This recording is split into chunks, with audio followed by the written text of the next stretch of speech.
While heading back from the market like everyone else, this young man suddenly bumped into an ugly toad that was so offensive to look at it made his head throb. Just when he was minding his own business, he got caught up by this monster, and he silently cursed the guys from the agencies. The government just won't do their job properly. Without thinking any further, he pulled out the onions he had just bought and used them to hit the monster. As it spat out a Coca-Cola can, Jay jumped up to finish off the toad, which bled out and collapsed dead. After a long sigh of frustration, Jay looked back at the pile of onions, regretting it deeply.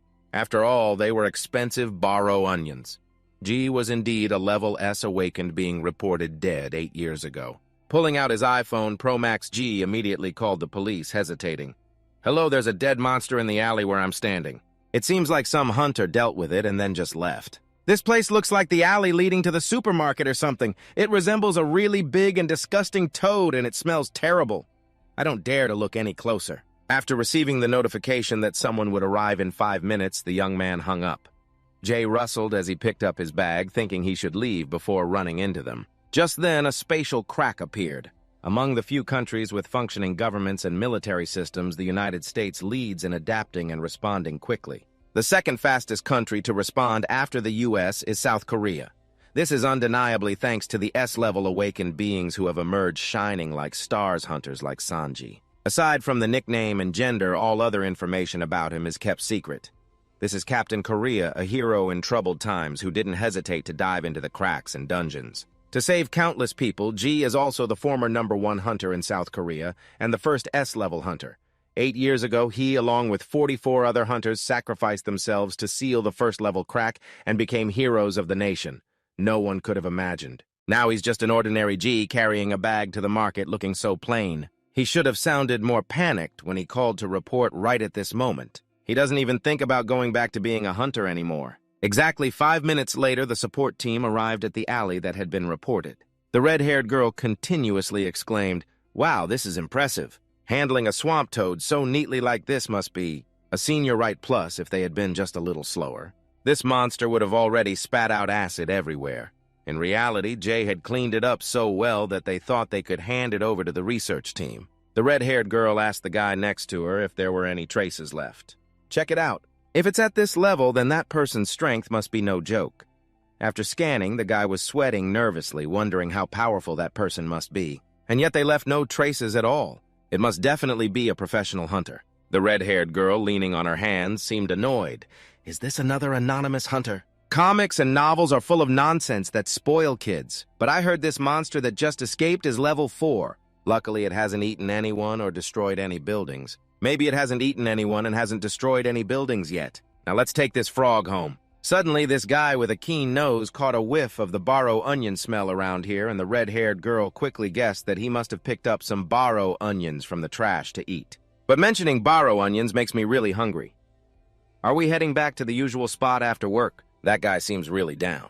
The place we go to every day. In another scene, Jay is serving tables and bringing out the hangover soup for customers, surrounded by all the noisy chatter, just like the guys expected. The anonymous person is actually the hero of the country, and Jay is currently working part-time at a busy hangover soup shop to the point where he's getting exhausted. With his rough nature, G has occasionally pushed back against customers when they ask for more soju, saying, "Hey, bring me more soju too." "No way, that's the second bottle already." The customer was taken aback, looking confused. "What are you talking about? I've only had 1 bottle." G flatly replied, "I saw you put the empty bottle in the storage system earlier."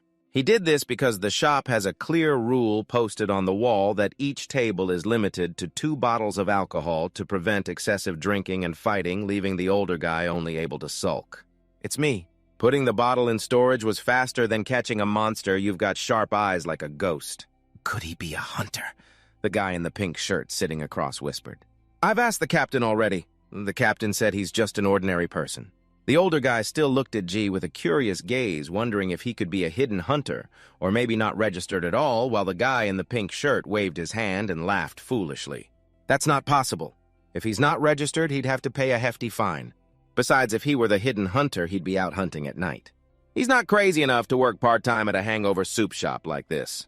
Thinking it over, the guy in the black shirt licking his lips had a point. Hidden hunters often look really shady. The guy in the pink shirt continued to nod. If he awakens, he'll definitely be a catch for my team. His vision is sharp enough to catch him hiding a soju bottle in the storage system, and his strength is at a level where he could carry several boiling pots at once. He was already this skilled before awakening, so after awakening, he should at least reach level B. The two of them continued to whisper like that. They thought G couldn't hear them, but in reality, he caught every word. While washing dishes, Jay thought to himself, how dare they discuss recruiting a long-time senior like me back and forth? Well, I awakened before those guys. Initially, Jay wasn't a part-time employee at the Hangover Soup Shop. Months ago, the moment he opened his eyes, he found himself lying in a pile of trash. Originally, Jay wasn't a part-time employee at the soup shop. A few months ago, the moment he opened his eyes, he found himself lying in a pile of trash. It was so foul and disgusting that it made him nauseous. Looking back, he was still confused about where he was, even though he clearly remembered fighting the basilisk monster. Jay remembered that he even stabbed it in the head with his sword. Remembering over and over, he was clearly in a crack. Could it be that what looked like a crack had pushed him out? How long had time passed? Dee continued to sniff around, trying to stand up with a trembling body. Following the sound of clattering knives, he found a place that looked no different from a soulless corpse. Is this a place that sells food? The old woman, upon seeing him, invited him inside. Dee no longer coherent, his head spinning, the old woman asked Han how he ended up like this. Did you just come out of the dark prison or something? G replied in a very faint voice. Shortly after, the old woman cooked something for him. The smoky aroma brought G back to life. He ate like a starving man. After finishing, G gradually regained his senses and felt warmth. He looked up at the TV screen and heard news about a level 5 water crack appearing in the western coastal area. 8 years ago, a similar level 1 water crack appeared. Jay was now in a state of panic. What happened 8 years ago? The news continued reporting that the water crack had suddenly increased in level. About a week later, the government had dispatched S-rank hunters along with 14 A-rank hunters and added 30 B-rank hunters to enter the water crack. The water crack in the west had disappeared after a week. Jin was bewildered, clearly confused. That team had entered along with him the hunters sent there. Unfortunately, they could not return. 3 months after the water crack in the Western Sea disappeared, the Awakening Management Bureau confirmed that all the hunters who entered the water crack had perished. If it weren't for Dai, our country wouldn't have a future. The person discussing the loss on live television was Song Jo-hyun, an S-rank awakener and director of the Samla Center. Ji felt frozen upon hearing this. What the hell were they talking about? I'm clearly still alive. The spoon he held in his hand trembled and fell.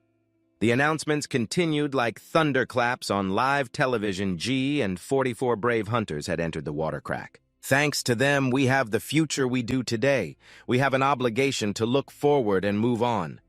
Here's a documentary commemorating the 8th anniversary of the event. The level 1 water crack in the Western Sea will be concluded here. G tried to keep his last bit of calm and turned to the old woman asking if he could borrow her phone for a moment. The moment he got permission, like a madman, the young man rushed over and dialed a number only to be stunned when the operator announced that the number he just dialed did not exist. He felt like collapsing, unable to believe that it had already been 8 years. Had I really fallen down to a time 8 years in the future? But more importantly, had I really died? No, I can't affirm that. His heart raced, his face was dripping with sweat as he tried to calm himself. It couldn't be. Maybe the director just changed his phone number. I have to let them know how the hunters who fought alongside me fought to the end, and how they sacrificed themselves for this world. I must return inside the water crack before losing a teammate who reminded me to remember that the world has changed. You have power, so everyone relies on you. They hope you will save them all, but Uchiha, you're still too young. You don't have to save everyone. You can run away if you want. You can run away if you want. Immediately you stood up and politely took off the watch on your wrist, handing it to the old lady. Here, ma'am, this is all I have right now. Please accept it. The old lady smiled. It's nothing, you don't need to repay me. But you insisted. No, ma'am, if you don't take it, then let me leave it as a token. I'll come back for it later.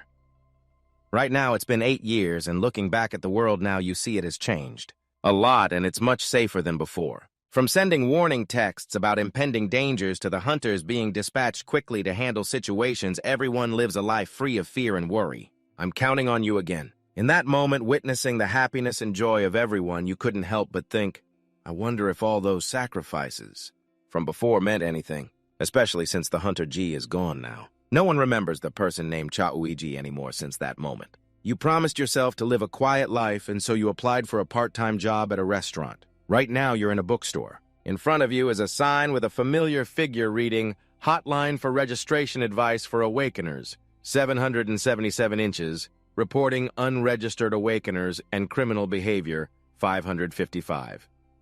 You pondered 9 years ago, awakeners had a status equal to the police force back then, and it was just you. And the person on that sign is a Class S. Now looking around, even the no-smoking signs or community ads all feature Jong Bin. They used the name of special recruitment to push Jong Bin into the management bureau, still draining his strength. Just then, a little girl from elementary school ran up to you. "Uncle, I've picked out my books." The girl with wide eyes held up a book.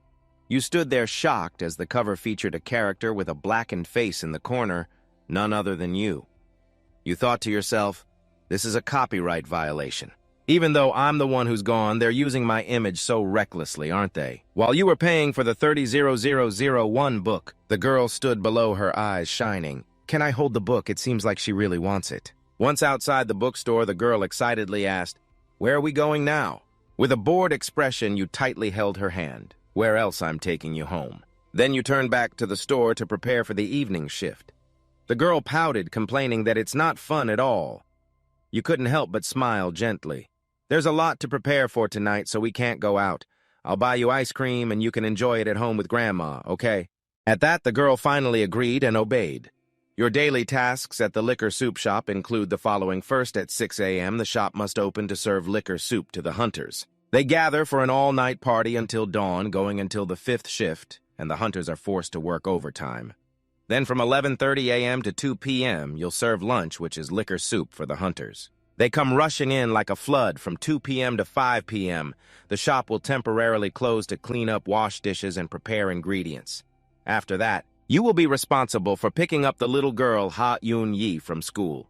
From 5 p.m. to 10 p.m. it's the evening service, and at this time you'll have to deal with hunters who have already downed 2 bottles of soju. Gathering for an all-night party until the 5th round, and the hunters are forced to work overtime selling lunch from 11:30 to 2 p.m. This is the soup shop for the hunters. From 2 p.m. to 5 p.m., the shop will temporarily close for cleaning, washing dishes, and preparing ingredients. Jay will be responsible for picking up the child Ha-Eun-Yi from school from 5 p.m. to 10 p.m., which will be the evening selling time when Jay will have to face the hunters. I've already had 2 bottles of soju, but still begging to sell more to the kids at 10:20 p.m. while chasing customers out and closing the shop. It was just a tiring process of cleaning up everything, and the young man was extremely annoyed. Anyway, you guys are only waking up unless you drink that special liquor. Otherwise, drinking regular alcohol wouldn't even give you a buzz, so why keep asking for more? All in all, I've been pretty diligent today. While speaking, he punched his back to stretch after resting for a bit. Even though he was tired, G still felt that life wasn't too bad and he didn't have to run around. His dad was everywhere because of the summons from the management department, and he didn't need to roll around fighting monsters. Perhaps he had once wished for a life like this. But there was one thing he was worried about. Recently, his grandmother's legs had clearly weakened, and she always went to practice Tai Chi. After all, she was his only relative at the moment, and he wanted her to go to the hospital for a checkup. So he should ask if her legs were okay. The old lady waved her hand, saying it was just because she was old. In reality, G always worried if the doctor said she needed surgery, what would he do? At that moment, G sat there blankly feeling helpless. He should have lived a secluded life, but instead he was giving away all his savings to help. Supporting the victims of the flood disaster in the Western Sea, he didn't know why. If things really went south, he'd have to squeeze into the dungeon to find something to sell outside. Anyway, the items obtained from the dungeon fetched a high price, and it might be enough to cover the surgery costs. But how could he get into the dungeon, and where was it? Just then, the phone rang, and he hurriedly ran out. "Hello, this is the liquor store. We are currently closed." Before he could finish, a trembling voice came through. "What should I do? Oh no, Ha-Uni has disappeared." "Ji Jun, what did you say?" She said Ha-Uni isn't there. She still couldn't keep her composure. Ha-Uni was nowhere to be found. What should I do? The girl had gone silent for some time, and no one noticed. The world outside was really scary, and for her to go alone like that, to reassure her, he said he would call the police first. Don't worry, I'll go out and find her, you just rest. Nothing will happen," he assured, but she still seemed very worried. "Oh my God, what if both you and the girl really get into trouble?" G confidently reassured her. "I told you it's fine, don't worry too much." Okay, just be careful and keep an eye on her. She probably won't go far right. Oh, and don't go out too late. Be careful on your way back. Don't push yourself too hard, okay? After hanging up, he immediately put on a mask and grabbed his gear to head out. There hadn't been any messages about the waterway opening up suddenly, so the girl should be fine. G activated his tracking vision mode and began to leave. After looking around for a while, he confirmed that the girl wasn't in the nearby area. He decided to run further to search, and suddenly his eyes scanned something. What could possibly ignite such a fierce flame that would make the young man freeze in place and awaken someone? This doesn't seem like the level of an ordinary hunter. It's almost reaching monster level. If I don't confirm this, it could become a danger for Howney, who's running away even faster while the young man stealthily follows the source of this strange fire. Just as I thought. If the monster has this much power, the news and alerts would be ringing out everywhere. That fire turns out to belong to an S-rank hunter like me, and he's wearing a gas mask. What a unique look. Let's go before I get caught up in any trouble. I need to find Ha Yun-yi right away, just as I was about to leave. The S-rank guy had already cornered G and asked him what he was doing out here at this hour. Looking straight into his eyes, G flinched and turned away. This guy even tilted his head, teasing, "I saw you." The apron with the word love makes it seem like you're just an ordinary person, huh? Speak quickly and answer back. Right, this S-rank guy continued. Are you working late tonight? But what are you doing out here with a ladle at this hour? Just be honest. I'm looking for my niece. The girl isn't home. Have you seen a girl about this tall? She's an elementary school student with her hair tied back. After the S-rank guy said he hadn't seen her, G wanted to sneak away. Excuse me, I'll be on my way. Suddenly, this S-rank hunter turned around and approached, asking someone still looking down at the ground. Hold on, let me ask this guy. After getting closer, he kicked the guy a few times and then turned back to G. Sorry, this guy doesn't know anything. G could clearly see he wanted to kick that man. Was he planning to ask, but to keep things polite, G replied, "It's okay, you've had a tough day." Well, I'll be going now. This guy still didn't want to let him go. He even tilted his head and continued, "Wait a minute, it feels like we've met somewhere before." G firmly stated, "But I've never met you." In reality, G was thinking with a look that's striking, how could I have met him somewhere and not remember? After seeing G's puzzled expression, the S-rank hunter finally let him go. All right, just go. Don't go telling anyone about what you saw today. Suddenly, just as G turned his back, he felt sharp spikes rushing toward him, and he quickly turned around to defend himself. That S-rank hunter was also standing there ready. I'm done for. My body reacted instantly. This is really bad. What kind of ordinary person could possibly spin around and knock away the sharp thorns coming at them like that? Sure enough, that S-rank hunter called him back again, but in moments like this, he had to pretend he didn't know anything, so G quickly replied, I have to go right now. Because I need to find my niece. The S-rank hunter pressed closer, asking G's name. Annoyed, G grimaced and said he didn't have a name. The hunter decided to push further. Oh, so you still haven't picked a nickname for yourself as a hunter, right? G shot a glance back, not just that he didn't have a name. The older guy was excited. Then let me name you. G still wore a grimace. Do you run a name and brand registration center or something? I'm really going now. Don't you feel worried about a kid struggling to find their way alone at night? The older guy immediately pulled out his phone and started tapping away. Right, let the members of my team look for you. Just wait a moment, okay? G sprayed some glue, thinking it would be hard to escape now. I don't need your help. I politely decline. I'll ask the police for help. The S-rank hunter caught on and threatened back. I'll call the Awakening Management Bureau then. G jumped, his voice trembling. Why would you call the Bureau? With a smirk, the S-rank hunter continued. Hunters can find things faster with their strength than the police. Do you like being in trouble? If I call him, he'll come right away. I'll help you call him. Damn it, are you serious? At this point, my head is pounding. I've messed with the wrong person. Arguing like this, who knows when it will end? So he asked directly, what do you want from me that you keep holding me back? The S-rank hunter stepped closer, asking just 2 questions. First, is that ladle a hidden S-rank weapon you don't want anyone to know about? Second, are you an unregistered awakened person? G was angry, but tried to stay calm.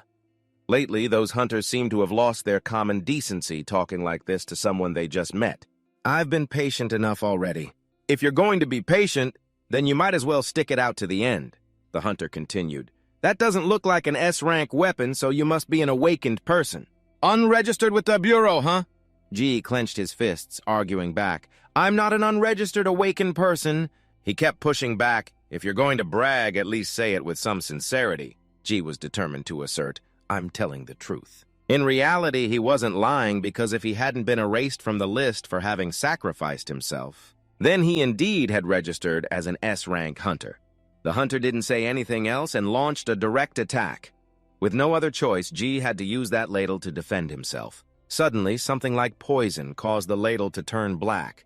G held on, realizing this reaction was from basilisk venom. The S-rank hunter smirked. "A regular person who hasn't awakened yet can actually block my attack, no way." Suddenly, something like poison caused his lips to gradually turn black. G realized that this reaction was the poison of a basilisk. The S-rank hunter chuckled with a smirk. "A normal soup, someone who hasn't awakened but isn't registered, can actually block my attack, no way. I didn't know someone could have this kind of power." G-Duke couldn't keep his cool any longer and bluntly shot back, "Shut your mouth." "How old are you? Don't you know that S-rank hunter raised his hand to introduce himself? You're just 24, and yet you talk so boldly to someone you've just met for the first time. That S-rank hunter is using spray, but he looks about my age." Dai decided to teach him a lesson. "Compared to you, I've already eaten over 5,000 bowls of rice." At this point, Dai unleashed the power of the superior, pointing out that even the older twin born just a minute earlier is still an older sibling. "Have you heard? Why do you keep talking so boldly?" He shrugged and said, "All right, I get it." Hyung-ji froze when someone suddenly called him by a name, Hyung. "What's with that?" He continued to mumble. "If you don't like me calling you Hyung, then tell me your name." Ji waved his hand. "Just don't call me anything, haha, so I'll call you Hyung, okay?" Ji, annoyed, said he already told him not to call him that. The S-rank hunter teased him, "Yes, Hyung," while Ji was storming inside, but his face had to remain calm. "Let's stop nitpicking. Going back and forth is just a waste of time. If you want a probe, you should come here." Just like that, Dai turned around and the S-rank guy called back once more, "I've never done that before." Dai didn't want to argue. The 2 questions were done. "But how about one question? And there's one question you haven't answered yet," G insisted. "I told you I'm not lying. It's just that you don't believe me. Besides, you never set the condition that I must answer your questions." After G pointed at him and called him out, the S-rank hunter stood frozen for a moment until a phone rang. After answering, he broke into a goofy smile. Ji turned away, grimacing. "If it weren't for Ha Yun-yi, I would have dealt with you a long time ago." He was talking loudly while on the phone. "Oh, really, come here." "Okay, I'll send a guardian over there." "You look so young. Make sure not to make her cry." The S-rank hunter turned to Ji Hyung. "They said they found your nephew. He's at the playground next to a nearby church." I finally let out a sigh of relief.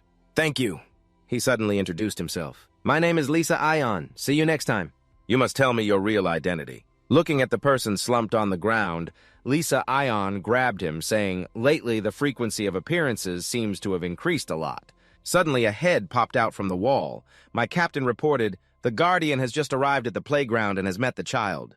The child was overjoyed and called that person uncle, even hugging them tightly. All Lisa was concerned about was whether anything special had happened. The young man holding a cat reported, "No, nothing happened. Just to be safe, should I follow them?" Lisa ordered, "Have this person follow them. Confirm where they are going, then report back to me." The young man relayed a message from the vice captain asking if it would be possible to meet at 11 a.m. the day after tomorrow regarding the dungeon auction. "Can we hold a meeting about the dungeon auction?" After receiving a nod, the young man said he would convey it to the vice captain. Then Lisa remembered and continued to instruct Saminki to check all the data on the awakened individuals. "Filter out those over 25 years old around 1.8 meters tall with an awakening level of B or higher and report back to me. Also exclude anyone who looks odd. Just check those who seem ordinary." Minky frowned, showing curiosity. "Yes, the data on those awakened individuals. That's confidential information from the Management Bureau of Awakened Individuals. If you give me some time, I can get it. But the life of employees working for the Hunter Company isn't easy."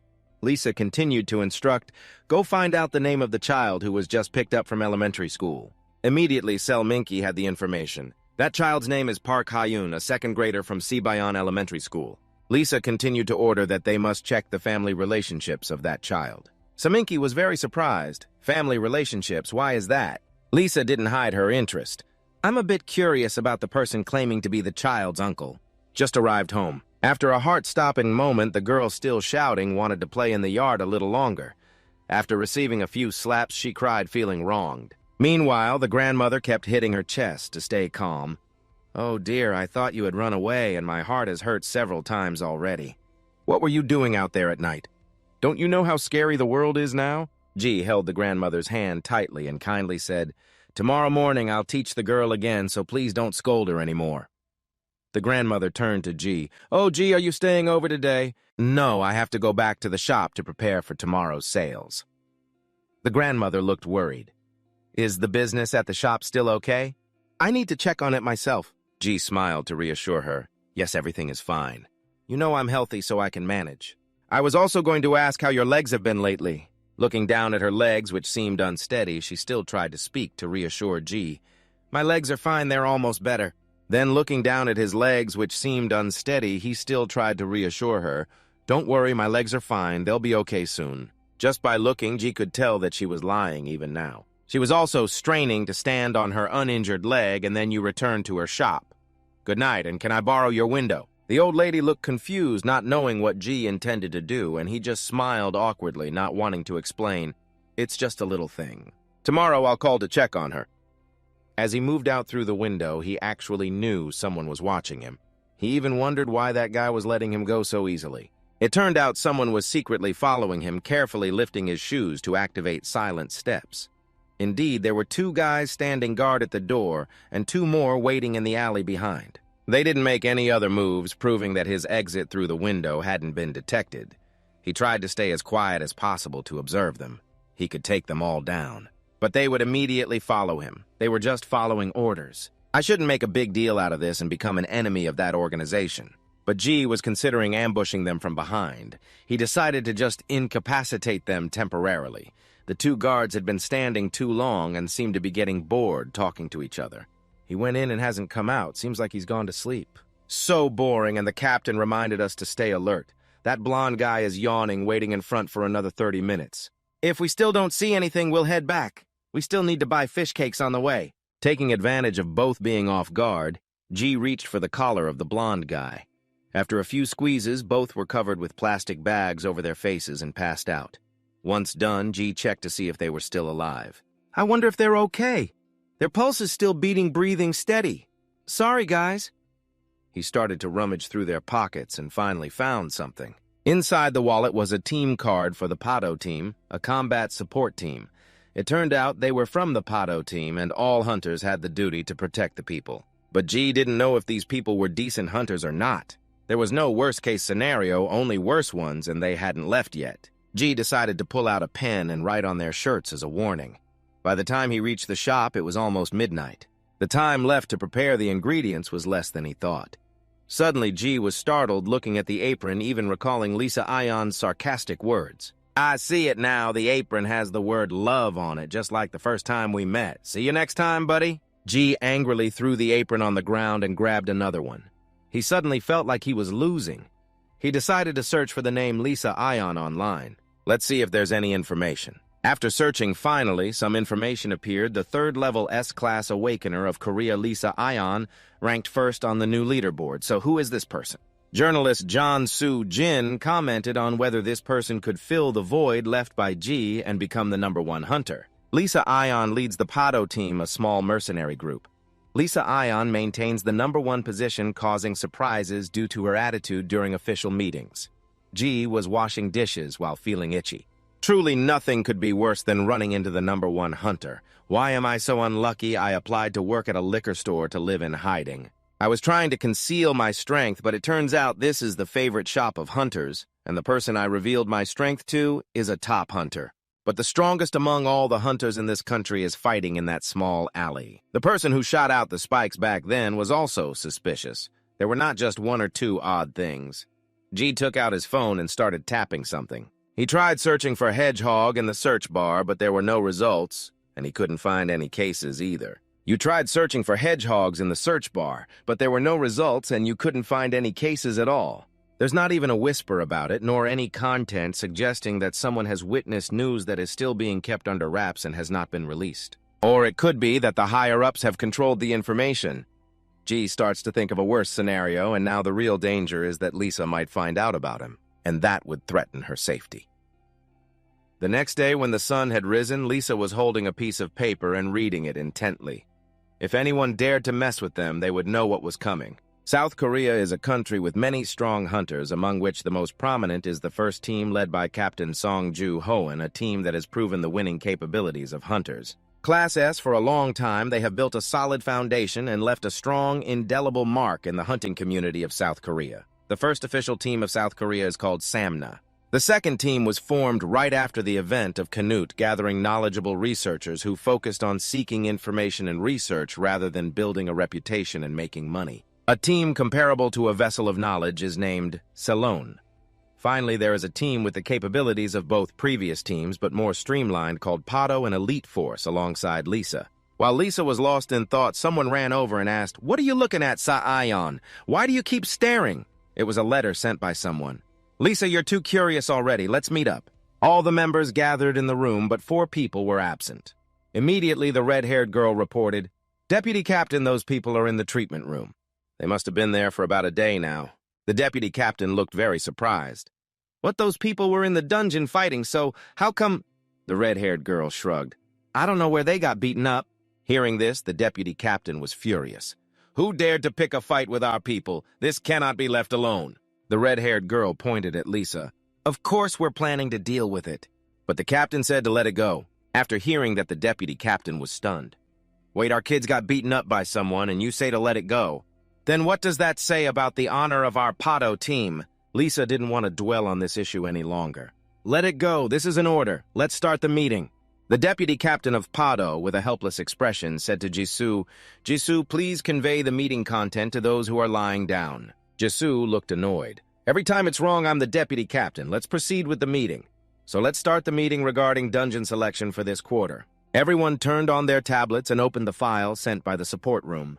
This auction features a new dungeon located underground at Jongro Station number 3. This dungeon is believed to have items for crafting potions that help restore stamina, and there are also many other diverse items to be found. After finishing the viewing, Jisoo's eyes lit up. "If it's at Jongro Station number 3, moving there will be convenient. This is great. Why did the government agree to auction this dungeon?" The guy in the green tie also chimed in. "They must be really short on cash. The auction price will surely be extremely high. Just look, I see all the dungeons being auctioned this quarter are fine, but I'm particularly interested in this one." Jisoo also raised his hand enthusiastically, and soon everyone else followed suit. The deputy captain turned to Lisa. "I'm also casting a vote for this dungeon." After finishing watching, Jisoo's eyes lit up. "If it were at Jongro Station number 3, moving around is convenient. That's great. Why did the government agree to auction off this dungeon?" The guy in the green tie also suggested that they must be really short on money. "The auction price will surely be extremely high. Just look at the dungeons being auctioned this quarter. They all seem fine, but I'm getting this dungeon this time." Jisoo also raised his hand enthusiastically, and soon everyone else followed suit. The vice captain turned to Lisa and said, "I'll also put in a bid for this dungeon. What do you think?" After receiving a nod, the vice captain continued to announce, "If there are no other opinions, I'll conclude that in this quarter's auction, we will auction to win the underground dungeon at Jongro Station number 3. So today's meeting is adjourned." Suddenly, Lisa called for everyone to stay a bit longer, causing everyone to look confused and worried, thinking to themselves, what dungeon is Lisa planning to auction off next? Or is she planning to suggest that we steal the auction rights from another team? Sion asked a question that left everyone looking stunned. "Has anyone seen a man wearing an apron with the logo of the soju brand around this area? A person who often carries a ladle this big and looks quite beautiful with black hair. Or maybe it's gray, I think." The vice captain started to look puzzled and whispered, "Hey, do you guys really not know anything?" Jisoo whispered. "If the vice captain doesn't know, then who would?" All the members knew that Sion wouldn't randomly bring up such a question right before the meeting ended.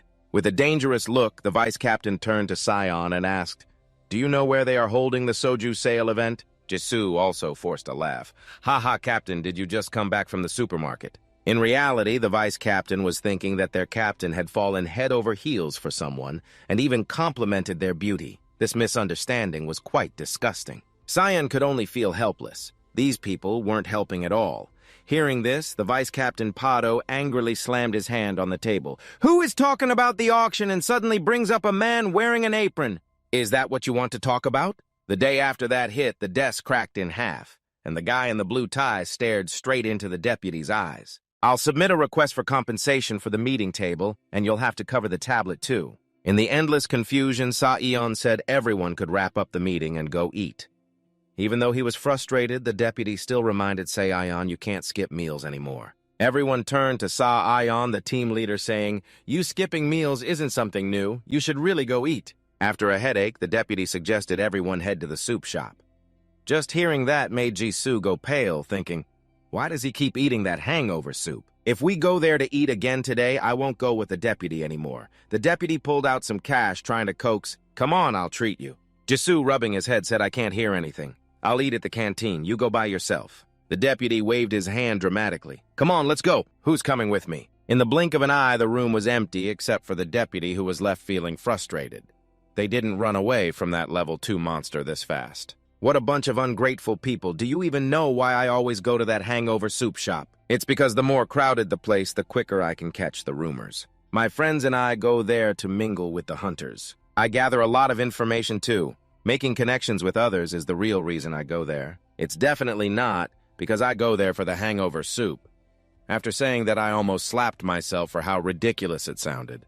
The deputy, when he gets to a restaurant, is just too happy, shouting, "Give me a delicious hangover soup." Normally, I wouldn't pay attention to the staff, but suddenly today I saw G standing there.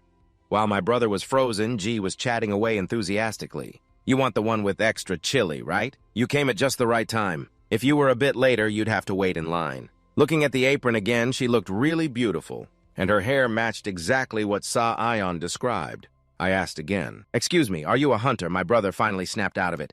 "Yes, please add lots of chili." Looking around, I was sweating, my heart racing in this old shabby place. How could someone so beautiful and handsome be here? It seems he said he was a distant relative of the second cousin of the old lady who owns the hangover soup shop. Apparently, he got lost from his family due to the crack incident. While searching for his lost relatives, he happened to meet the old lady. He had nowhere else to go, so he ended up at her shop. She's the only blood relative he has left in the world. And he stays here to help with the shop's work.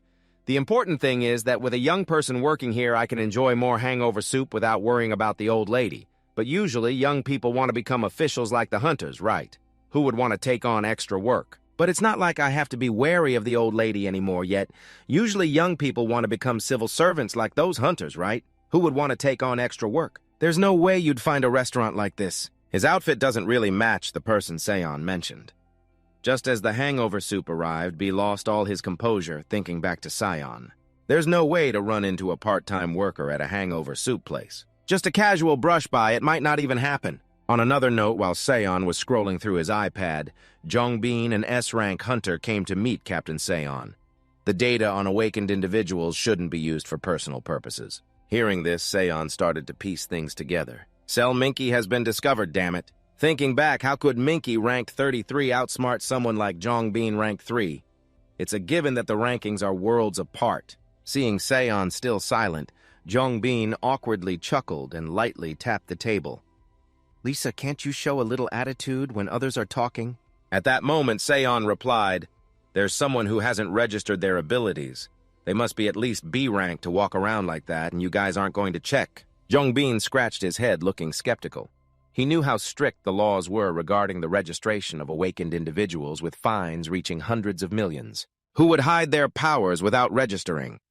Seon continued scrolling through the images, affirming, "That person doesn't appear in any of the data." The government even proudly boasts about having data on awakened individuals. Jongbin looked very surprised, even doubting it. Seon confirmed once more, "I've checked the entire data 3 times, even down to F-rank hunters. That person not only blocked my attack, but could also knock back the poisonous spikes from the monster. How could someone like that not be registered in Korea? The young man with the oddly styled hair is G. What about Han?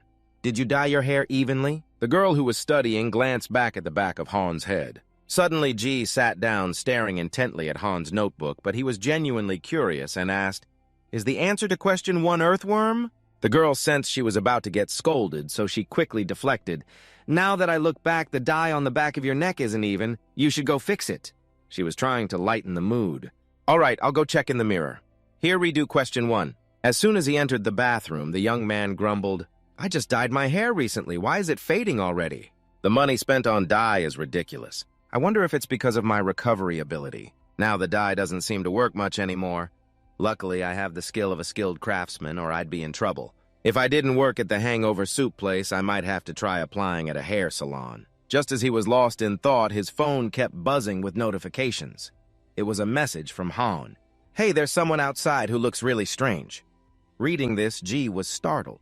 He activated his silent footsteps to peek outside and see what the person at the door was mumbling about. You activated your silent footsteps to peek outside and see what the person at the door was continuously mumbling about. G hurriedly told his niece to hide. After mumbling a few more strange words, this person suddenly slammed their head against G's wall, and at first glance, G recognized that this person was in the same state as Chang. The person he saw last time couldn't stay still anymore. He reminded her that after he went outside, she had to close the door immediately. As soon as he stepped out the door, he punched that strange guy, causing blood to spurt from his mouth in the rain. As he looked up, he chuckled, worried that his niece might hear, so he reminded him, "Just keep your mouth shut. The girl can hear you." He began to consider that if this person was like the one he encountered before, the only way to handle it would be to break their neck and deal with it as quietly as possible, since this guy was continuing to change. And he spat out a lot of sharp spikes at a divine speed. G dodged the first one and immediately grabbed his neck, twisting it with a crack. In the end, this guy lay motionless, but G was quite surprised. "What's going on? Isn't this thing supposed to only appear at night? These guys can be recognized at a glance, yet they didn't. Is there any hunter who always mentions this?" He continued to search for information about the hedgehog, but there were still no results online, and he couldn't find any cases. G thought that Sai-eon told him not to speak about what happened that day. But it turned out that Sai-eon meant G was not allowed to disclose the existence of this thing. He began to feel a bit curious and intrigued. If the information about this thing was controlled and not even exchanged among hunters, then why did he let himself be so easily caught? Did he choose to eliminate himself to prevent the news from spreading? Wouldn't that be more convenient for him? G suddenly jumped when he heard a sniffle from inside the house. As he turned around, he saw his niece peeking out, crying softly. To comfort her, G spoke in a gentle, soothing tone. "Can you open the door for Uncle?" The little girl shyly pushed the door open. Jai smiled brightly. "It's okay, there's no one strange around anymore. They've gone far away." Ha-Yoon's eyes were still watery, on the verge of tears, showing she was still scared. The girl ran out and hugged G tightly. As he embraced her, he thought to himself, "Did I let that guy off too easily?" After recalling a few images, G tightly shut his eyes and continued to reassure his niece, "It's all okay now. Are you really scared Uncle will tell the hunters okay? So from now on, there won't be any more of this happening." Ha-Yoon believed her uncle's words and nodded vigorously, even sniffling, as she reminded him to tell Jongbin and Honeybee too. G, sweating a bit, thought to himself, this might be a bit tricky. But he still replied, "Yeah, sure. First, let me wash my hair to get rid of the dye. I'll be right back." "Is that okay?" Ha-Yoon answered honestly. "Yes, it actually smells a bit." G felt a bit embarrassed. "You have to be clear, it's the dye smell. Otherwise, others might misunderstand." He hadn't even stepped into the house yet. G paused as he sensed something unusual right behind him. A few days later, Sion was moving towards the research room, and as he arrived, someone was already there to greet him. "You're here!" Team leader Sion cracked his neck and asked, "Where's Nam Gujin?" "He's in the operating room." "Let me go report to him." Both moved into the operating room, and the young man in the doctor's coat peeked in, announcing, "Professor Lisa is here." Nam Gujin turned to face him. "I see you've been busy lately. I thought I'd have to wait for you for 3 hours. But you got here pretty quickly." Sion got straight to the point. "I understand you're busy, so just tell me." After flicking the towel, Nam Gujin replied to Sion, "Of course. Look at this poisoned person." Under the cloth lay the one who had appeared at G's door and had been dealt with by him. Sayong removed the mask, grimacing at the terrible condition. Nam Gujin said according to Jongbin that since the body was discovered, it had been in this state. In fact, the insides are crushed due to a tremendous impact. But looking back, Sayong felt a bit uneasy. It seemed he didn't die for this reason. With a snap of his fingers, Nam Gujin replied, "That's right. The actual cause was due to a broken neck, you know that. The bodies of those poisoned have been enhanced to the point where even if we break their bones, we still can't control them with normal strength. So how could someone break the neck of a poisoned person?" Sayong began to speculate that a hunter might have handled it. Controlling with normal strength is one thing, but how could anyone break the neck of someone poisoned? He began to speculate that some hunter had dealt with it. Nam looked utterly helpless again. "I told you so. Since the discovery of the body, it has been in this state." The locals saw it and informed us. Sion, curious about where this was found, looked down at the kid below and said, "That's a bit intriguing to me." The kid glanced at the board and said to Sion, "Do you see a very familiar location?" It's the trash sorting area near the alley where we previously found the person who was poisoned, and there's something else special. Look at this. This is the first time I've seen sharp thorns shaped like this. It seems to have suddenly collided with something extremely hard. Have you ever seen anything like it? Sion suddenly recalled G's image from their last meeting and thought to himself that he had searched through all the data but still couldn't find anything, so he assumed he had disappeared. No trace could be found. Finally, I've caught a lead. In life, there will be days when the moment you open your eyes, you'll feel incredibly uneasy. G was in that state. With a tired and disheveled state, the young man was completely drained of energy. What's going on? If I feel this sluggish, that's not good. The moment he looked at the clock, he suddenly froze and jumped up. Nelson, check my luck today. After hearing his voice, the phone began to analyze, checking the luck level for today. Today, you might get hurt even just from a falling leaf. So be cautious about everything and always be aware of the dangerous factors threatening your safety, which are everywhere no matter what it is. You shouldn't take things lightly. You have to check thoroughly and confirm multiple times. G, after hearing this, put on his shirt and thought, what the hell, this is information about today's luck. Or is it a warning about an impending murder? The next reminder continues hoping you'll be very careful and cautious throughout today. This afternoon, you might have an exciting encounter. You should try going out in the afternoon and see. After hearing a bunch of nonsense, G tightened his pants and thought, the content today is still extremely bad luck. Today is not a good day. I have to be careful. Just after arriving at the shop, Sion came over and greeted with a very casual name, almost as if he was intentionally provoking G to get him mad. Hey there, Hyung, I got the letter you sent. G was taken aback, his face showing a big question mark. Seeing G say nothing, Sion continued, are you wearing a different apron today? It suits you well. G was really curious why Sion appeared here. The atmosphere in the shop began to fill with whispers at Sion's appearance. Sion is eating out. He's someone who absolutely never eats out. Is he the one who said he wouldn't show up anywhere? There are too many people, right? Even if he occasionally joins the gatherings, what's the point of coming to this place? Is life really that boring that he has to come to such a shabby store? Hearing this just makes me more curious about what that kid is really like. What on earth did he do to get so many people talking? Captain Ben chuckled at this, trying to lighten the tense atmosphere. Let's sit at that table over there, shall we? Ha ha, Sion continued without saying a word. Heading straight to the central table, G reluctantly greeted them, sticking to his duty as a staff member. Excuse me, this table hasn't been cleaned yet. Would you like to sit at another table? Facing G, Sion spoke in a tone that was annoyingly sweet. Yeah, take your time cleaning. I like this spot to watch TV. G struggled to suppress his anger. Ah, yes, the customer is always right. The phrase kept echoing in G's head, reminding him not to mess up and get himself in trouble. Sion continued to ask what was on the menu here, but G replied that they only had the hangover soup. The kid suddenly piped up, hey, if this place only sells hangover soup, then what else would you expect? I told you that before we came here. Sion twisted his words back. If it's just hangover soup, then how do you run a business? He was about to lose it. So he said coldly, if you keep complaining, I'm afraid I'll have to ask you to leave. At this point, G switched to a polite tone. Ha ha, we'll have 2 bowls of hangover soup. G went inside, his face darkening as he prepared. Since you're a regular, I'll let it slide this time. As soon as he entered the kitchen, he sighed. Even if I glare at him, it won't solve anything. No matter how much I dislike him, he's still a customer. He's here to eat and pay like everyone else. After reminding himself a few philosophical thoughts, G found his calm again and stabilized his spirit. Finally, the 2 bowls of hangover soup were cooked and served. Your order is ready.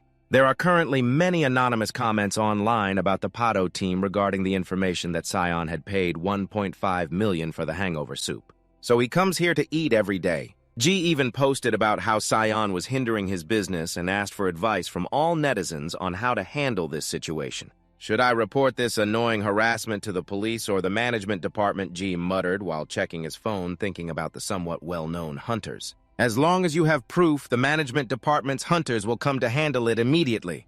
After reading this, G stretched out in frustration. Damn it if I report it. It'll be hard to resolve quietly. And what? Just give the first letter of the name. If that's the case, half of South Korea would know who it is. What's more, being at the top means every move is scrutinized. If it leads to a war between those who curse and those who are grateful, it's a disaster. Thinking about it makes my head hurt. Since that day, Sion has been coming every day to stalk me. Still, I have to force a bright smile and greet him like a valued guest. Inside, I'm really uncomfortable. What the hell is this? It's clear he's intentionally disrupting my business. Every time that kid comes, the surrounding customers don't dare to sit anymore.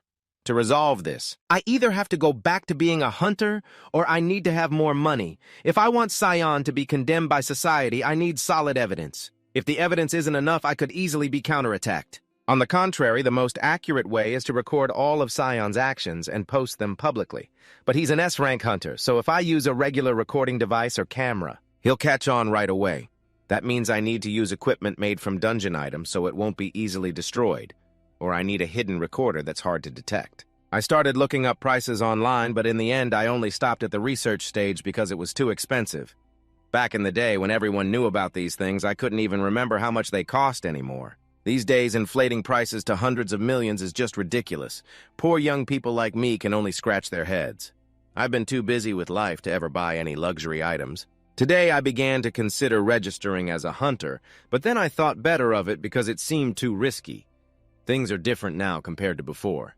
They have a whole department managing awakened individuals, and I hope that my data hasn't been deleted by chance. If it's still there, then it's just a matter of eating shit instead of food. Even if I don't worry about that, I still can't control my power. I'm afraid I might break the measuring device, which would be even worse. To put it bluntly, in that moment, my peaceful hidden life would be over.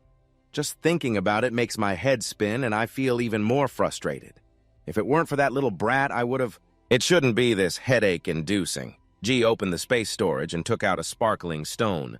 Back in the day, I didn't use these magical stones for anything, so I just tossed them into a corner recently. It seems like they use them here and there a lot. Maybe I should sell one. I think I'll have enough money to buy a nice recording device. If I can sell it on the hunter's market, that would be even better, but to sell there, I need a hunter's registration card. But when I tried to reopen my account on the old Tomato platform, it said the system was unavailable. Looks like my old account is gone. The young man decided to create a new account from scratch. After thinking about a nickname, he decided to name himself EZ. Hey EZ, welcome to Tomato Market. 2. Please turn on your location to register your area. G started fiddling with taking the best possible picture of the stone to post it for 80,000,000. I wonder if it will sell. In the end, the young man settled on the price, selling it with a description.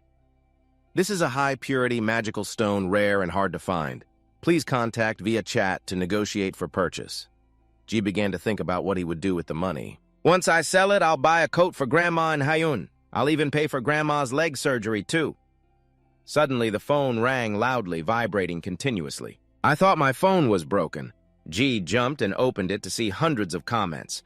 They were bickering, and some even threatened to report him to the management department if G was scamming. As he read, his mouth fell open in shock. The price of the magical stone is higher than I thought. I only posted it to set a price based on my standards. How much has the world changed? The phone kept ringing to the point of dizziness. He decided to log out and delete the damn account right then and there. A comment questioned. I'm curious why EZ deleted that account. G firmly replied, others took advantage of my post too much, so I encountered some bad players. Another reason is that it was our first conversation and they cursed at me. They're truly scumbags. G felt overwhelmed and wanted to escape from this horrible world. It's not over yet. The news about someone posting a magical stone for 80,000,000,001 for sale spread across the internet, including the fact that he deleted his account just 2 minutes later. People began buzzing with comments about how to catch a monster of that level to get a magical stone of grade A. So you have to catch a boss monster from a dungeon level 2 or higher. But according to the photo, that stone has a very high purity, indicating it must be from a level 1 dungeon monster. Everyone was even more surprised by this information and continued to discuss it. So the person who posted must be a very high-ranking hunter. Just looking at the photo, you can tell it's a grade A magical stone. Is that possible? Is that so? This stone has even caught the attention of Hong Isung, who posted about it on Instagram, asking about something so precious. Why post it on Hanger Market instead of Tomato Market? The Instagram post specifically says, easy, I don't know who you are, but just throw out a price. I'll come by it right away. Meanwhile, in a remote mountainous area, for some reason there's Wi-Fi. Hong Isung is shaking and going crazy while holding his phone. He screams, give me that stone. Hong Isung is ranked 7th in South Korea and is a unique S-class creator with the nickname The Oddball. After reading the information, Hong Isung keeps flailing around like a madman. Hey, Mr. Hong Isung, you can't look at anything. Oh my gosh, please find me that stone. Jongbin, sitting next to him, laughs in a confusing way. When did this village start getting Wi-Fi this time before bringing him here? Don't you guys cut off the internet? A female manager leans in and whispers, of course we cut it off. But Lisa Eon has restored all the communication and Wi-Fi for him. After that, he promised to take on the task of making the gloves. Consider it the price to pay for using the internet. Jongbin looks at Hong Yi-sung's struggle and feels frustrated. That guy is really no help at all. This crafting session is over, and you cut the internet off for me, okay? Hong Yi-sung still ignores everything and struggles harder. I have to go to Seoul. Give me that stone. Jongbin, too annoyed, just shows him the screen. Seriously, you're the one who insisted on coming all the way to Jiri Mountain to work. Do you know the deadline is almost up? You won't be leaving here. Before finishing all the weapons, Hong Yi-sung finally stops struggling. He has a characteristic of being a deadline finisher. The closer he gets to the deadline, the higher his productivity becomes and the speed of completion quickens. If he crafts an item right when his skill is activated, it will help increase the item's quality by 50%. Hong Yi-sung also has another trait he loves to procrastinate. No matter what he does, he wants to delay it a lot. Hong Yi-sung gets furious and calls Jongbin the responsible staff. Hey, look at this stone. If we craft a weapon with this magic stone, then the weapon should at least reach S rank. Just looking at the picture, I can already feel that. Zombie, upon hearing this, is also stunned.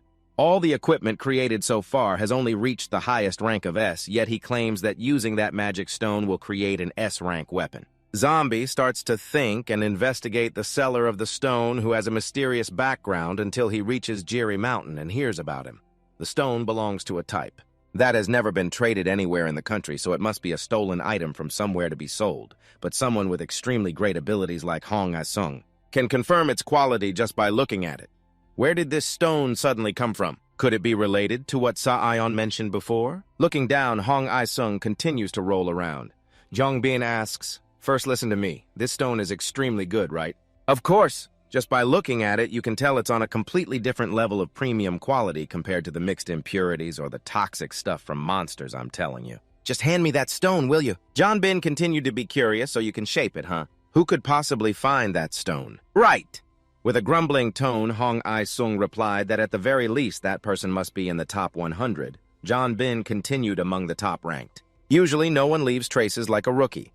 They wouldn't participate in buying and selling, right? In a gloomy state, Hong Yi-sung murmured, it's not like it's stupid. There's a black market and even a hanger market, yet they posted on the tomato market. What are they thinking? Just like that, Hong Yi-sung rolled over and shouted, I'm at Jiri Mountain. How can I check the tomato market all the way in Seoul? Next time, just take me to lock me up in North Korea. Jongbin teased back, all right, got it. I'll report to the chief about the next exile location you choose, which is North Korea, and I'll try to find that magic stone. At this moment, Hong Yi-sung paused and became a bit quiet, while Jongbin smiled brightly as if to affirm, yes, with effort, iron can be ground down to a needle. In another development, Ji was working very hard, but kept feeling itchy looking outside, and today at noon, suddenly the ion didn't come. It made him feel very happy and peaceful, but outside it was noisy and crowded. Everyone was talking about the post on Hana.net from yesterday. I heard there's some crazy guy selling A-grade magic stones on the tomato market for 80 million. The teams are all in chaos, feeling quite helpless as they called him a madman. There were continued discussions outside, wondering if it was a scam post. It's possible he downloaded a picture from the internet and posted it. Hey, Hong Yi-sung said he would make weapons for anyone who finds that stone for free, even offering a cash prize. Ji couldn't help but be surprised. I don't understand why they're making such a big deal out of this. They even offered a cash prize, something Ji had always thought of as junk and tossed aside. The discussions grew louder about buying it for 80 million. Then just resell it and make a few $100 million, right? It would be great if that EZ guy posted again, but it seems like he deleted the post. And he deleted his account, too. What's with the bait and then pulling back? Register the account again right away. I was planning to go to the seafood market today to ask the mackerel to find it. I wonder if the mackerel can find it. If not, then I'll lose the title of the most informed person in Korea. Ji saw how much they valued the stone and broke into a sweat. Back then, he used to take magic stones out to play marbles, thinking they were useless. It turns out that even 15 can change mountains and rivers. Those magic stones in the past were items that only those who truly needed them would buy. First, they were collectibles for the rich. Secondly, they were trophies for hunters. but during the time he was locked in the dungeon, science and technology developed rapidly. According to research results, magic stones differ from energy sources like coal or oil. They are not destroyed by the environment, so humans can harness energy from them. They can effectively extract gold from those magical stones that are discarded. G just accidentally posted something for sale. The rumor has spread so much that you're feeling dizzy. Check out Hong Isung's post on Instagram. It's gone totally viral with over 500,000 likes. This crazy guy is just helpless. What am I going to do about him? If I keep playing dead, he might just post more on Instagram and add fuel to the fire, but I haven't sold the stone yet, so it's a bit tricky. Thinking about your grandmother's leg, which still doesn't have enough funds for treatment, makes you even more anxious. Just then, Jongbin walks in casually. Hello, the moment you look up, G accidentally sprays Jongbin, who is still checking out the situation. G is panicking, not understanding how Jongbin found his way here. Some people enjoying the hangover soup are also feeling annoyed. Seriously, who are they trying to catch? Come on, show yourself. Seeing everyone in such a fuss, Jongbin waves his hands defensively. I'm not here for work. I just came to have dinner. I just got back from a business trip. With a heart pounding, G activates his poker face skill, hoping Jongbin won't recognize him. After all, in the military, he only knew G from the past when he wore a mask. Keeping himself as calm as possible, G politely invites Jongbin to take a seat. Please have a seat. Are you here alone? Yes, I'm alone. Just check the menu on the wall and order whenever you're ready. G gets startled again when Sion shows up. Upon seeing Jongbin, Sion also looks surprised. What a strange coincidence. Why is a government official here? This is my territory. G feels annoyed. He thought Jongbin wouldn't come today yet. Here he is, not missing a single day. Jongbin smiles warmly. Of course I'm here for dinner. I didn't expect to see you here, Sion. Sion hesitates. I didn't think you'd be here either. Just like that, the two of them sit at the same table chatting lively. Jongbin starts, I have something to discuss with you. But we shouldn't talk about personal matters in public like this. Hey, can we exchange contact information? Also, the department head said I must pay the compensation amount from before. Jongbin immediately pulls out a spatial item from his hidden space, glancing around. That's an item to block the space, right? Right after that, they have a secret conversation to avoid being overheard. Jongbin mentions the Captain Sion, the one who didn't register before. Did you find him yet? Oh, I meant to ask if you found him already, right? A spatial blocking item is often used when discussing confidential matters, but if the listener is of a higher rank than the item, they can still penetrate the protective layer to hear what's inside. Because of that, G is currently eavesdropping on their conversation. Jongbin asks Sion, do you know that someone has been selling A-grade magical stones on Tomato Market recently? Sion sits back casually and replies, if I didn't know about that, I might as well quit being a hunter. If I didn't know about that, I would have retired from being a hunter already. Jongbin forced a smile. Do you know that Hong Isung is sulking and insisting on getting that magic stone? It's because of someone we all know who connected the internet for him, making it easy for him to act like that. Sion shrugged, pretending to be innocent. Well, I have a hunch about Jongbin's tense expression, so let me just share my conclusion. I guess the person you're looking for is the owner of that stone. If they can get their hands on such a high-level magic stone, they must be in the top 100 rankings. Naturally, the top-ranked individuals would use it. Hanger market, because both the seller's and buyer's identities need to be verified for a large transaction to be safe. If we talk about commission fees and taxes, it adds up. Hanger market is indeed a bit pricey for civil servants, but there's another way to sell it on the black market. No need to waste time posting on a popular app. Even ordinary people can see it, so if you want to sell quietly, there are at least 10 other ways to do it. So why did that person post the magic stone for sale on Tomato Market? And at such a low price, it could be that the seller doesn't have a certification as a hunter. That's why they had to use the Tomato Market platform. There are only two possibilities. Either that person is an ordinary person or an unregistered amateur hunter. However, I think the chance of an ordinary person owning a magic stone of that level is almost zero. At this point, my conclusion is that the one holding such a high-level magic stone can only be an extremely skilled hunter who hasn't registered, which is exactly who you, Lee Se-on, are looking for. G stood outside, sweating. They were indeed very sharp. Thank goodness I overheard this conversation. Otherwise, it would have been a disaster. From now on, I need to be more careful in everything I do. Suddenly, Sion glanced back and G's heart raced. It felt like Sion knew he was eavesdropping. In the conversation between Jongbin and Sion remained silent, making Jongbin feel like his words were ineffective. After a while, Sion finally responded. It's nothing. What if it's another unregistered hunter? Zombie continued saying there will soon be a weapon auction created by Hong Isung, and those with real power will return to Korea, but those people can't cause such a stir. Because whether they come or go, they do so quietly. Seon continued to assert that a new S-level hunter awakened a few months ago. Who knows, it could be that person. Even if he tried to deny it, Jongbin was obviously dating that person. You know that. The girl isn't of legal age yet and is in an important study phase, so she doesn't have time for that. Besides, she's not a hunter and doesn't fight. Seon hesitated. I heard that girl is in her last year of high school, right? Jongbin snapped his fingers. Yes, so when she has free time, she works part-time to prepare for exams. I don't know what else to say. Seon continued to defend herself. Well, let's say that's true, but I still haven't found that person. Jongbin paused. If you still haven't found him by now, then Seon replied, well, what if that person is planning to set a trap to deceive suspicious individuals? Jongbin hesitated, realizing it made sense. That possibility couldn't be ruled out. If you find this person, you must contact me, okay? Finally, it was time for the shop to close. Ji was exhausted, slumped over, and had a headache. Jongbin hesitated because it made sense. Indeed, that possibility couldn't be ruled out if he found this person. Then you must contact me, okay? Finally, it was time for the shop to close. Ji was exhausted, slumped over, and had a headache. Why do I have the feeling this is going to keep happening? Plus, before leaving and paying, Jongbin was really showing off. I'll be coming here often. Just thinking about it gives me a headache. I just want to curse and please don't come back here anymore. Why do you all have to go to the alcohol detox shop anyway? Is this place not enough of a Lisa Ion zone already? Now we have a Jongbin zone, too. Just when I was lost in thought, someone knocked on the door, none other than Lisa Ion. Jay immediately showed clear disdain for us closing the shop.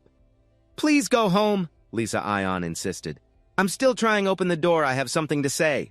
Ji complained again. I told you it's past closing time. Sa Young insisted, you better listen to me if you don't want to see Jongbin again tomorrow. Ji, frustrated, slammed his hand against the wall. It's you, isn't it? You called Jongbin here. Sa Eon retorted, clearly it was the deer who called him here. Ji snapped back, you mean he came looking for me? I'm not stupid, I know what you mean. Sa Eon feigned innocence, spreading his hands in confusion. If Hyung hadn't dropped that bombshell at Tomato Market, he would never have come all the way here. Right after that, it was Ji's turn to play dumb. What are you talking about? How is Tomato Market related to me? No matter who comes looking, just pretend like that. You have to hide it well, okay? If you don't open the door, I'll make it melt right away. Ji, frustrated, clenched his fists. I'll report you to the management. Sa-Ion stubbornly replied, you always make me feel so left out. With no other choice, Ji reluctantly opened the door with a displeased, grimacing face, and as soon as he stepped inside, Sa-Eon took off his mask. Those people will keep coming to find you. Dai crossed his arms and smirked. Don't say creepy things like that. Sa-Yong shot back with a glance. Is that so? Why didn't you post it on places like the Old Goods World when you were selling? You really have a talent for making a big deal out of nothing, and you even posted it on the special tomato market. That's how this mess happened. Jay kept acting and denying, I told you it wasn't me. Sa-Yong could only point. Then I won't confirm it's you. Let's just say I'm talking about that crazy person who posted a magical stone for sale on Tomato Market. Dewey didn't dare look him in the eye, but still warned Sa-Eon to be careful with his words. People wouldn't know unless they did that. They must be regretting it a lot by now. So you're just going to keep giving me that look and mumble through this, huh? You don't seem to regret anything considering you ate 5,000 bowls more than me, yet you're speaking so formally. Come on, just drop the attitude and be quiet already. I need your advice on something. I know someone who made a huge mistake, but they have no idea how serious it is and can't even imagine the consequences. The mistake seems to be more serious than they think, and they're surrounded by a bunch of people right now. Se-Yong is also paying close attention and listening, but wow, that's not good. So my friend wants to resolve their inner turmoil as quietly as possible so that no one knows simply because they want to live a peaceful life. Se-Yong chuckles lightly. Oh, so you want to live in peace, huh? I really like that idea. Let's make a deal. The mistake you made, I'll handle it neatly. Just tell me what you want right now. Se-Yong leaned in quickly. I want him. Hyung-ji's face paled as Se-Yong continued, someone capable but not affiliated with any organization. Plus, I'm looking for someone a bit discreet, someone few people know better, yet the fewer the better. I thought I might have to give up because I couldn't find anyone suitable. Just then, you appeared like fate. I've tried to find information about you. But even the high school you attended or the area around your house, I couldn't find anything. No information at all. It was like everything was sucked into a crack. I heard your parents have both passed away. On the day the crack opened, you had no living relatives, so I couldn't find anything. I looked to see if you ever signed a work contract anywhere. But there were no contracts, no bank transactions, and your phone number was only registered a few months ago. I couldn't find any of your previous information. That old shopkeeper and her granddaughter aren't really your relatives, are they? They're all strangers to you. That's spot on. I don't even know how to respond, just grinding my teeth and clenching my fists as Se-Yong continued. Honestly, I couldn't find any information about you at all. I was actually planning to meet all your demands to recruit you to my team. But clearly right now, the only thing that matters to you is this shop, right, Young?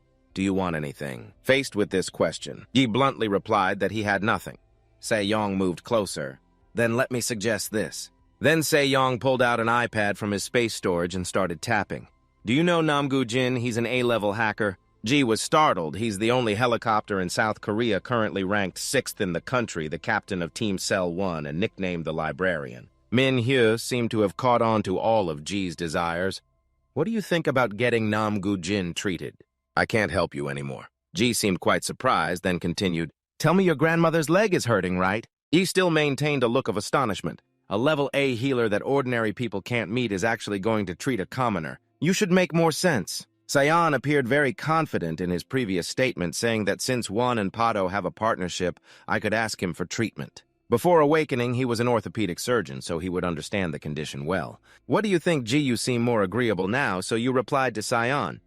What's your reason for investigating every detail about someone just to find their weaknesses and exploit them? You even baited me.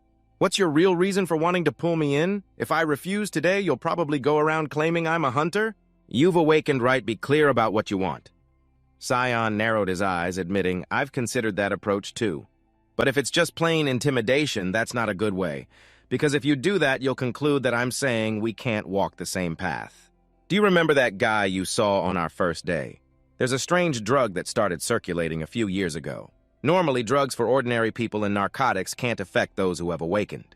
But strangely, that one causes extremely violent reactions, increasing aggression, poisoning the user, and altering their body. Ji seemed quite surprised to hear this information. Just using drugs can lead to that. Sayan shrugged and replied, that's the troublesome part. In short, I'm tracking down the mastermind supplying this drug. But both I and the team members are too well known. So the deeper we infiltrate, the more leads get cut off. That's why we can't just send any member. That person would either be eliminated by them or become addicted to the drugs like they are. Ji began to think that if we're talking about the ability to defeat those who are poisoned, then I do meet the conditions that Sayan mentioned, but he hasn't explained how I should find those people. From what I've observed so far, he definitely isn't acting in the name of justice. Why does he need to find those people? Seeing Ji standing there frozen, Sayan smiled and said, You need to make a deal with me before I tell you. Honestly, matters related to drugs need to be confidential, so I have to keep that a secret. Otherwise, Yongbin will come looking for me. Ji continued to stand there, thinking that this kid is trying to bait me by revealing secrets to bind me, right? Sayan then patted Ji on the shoulder and reminded him think carefully. Okay. Ji was startled and switched to a dismissive tone. You should leave. I still have to close the shop.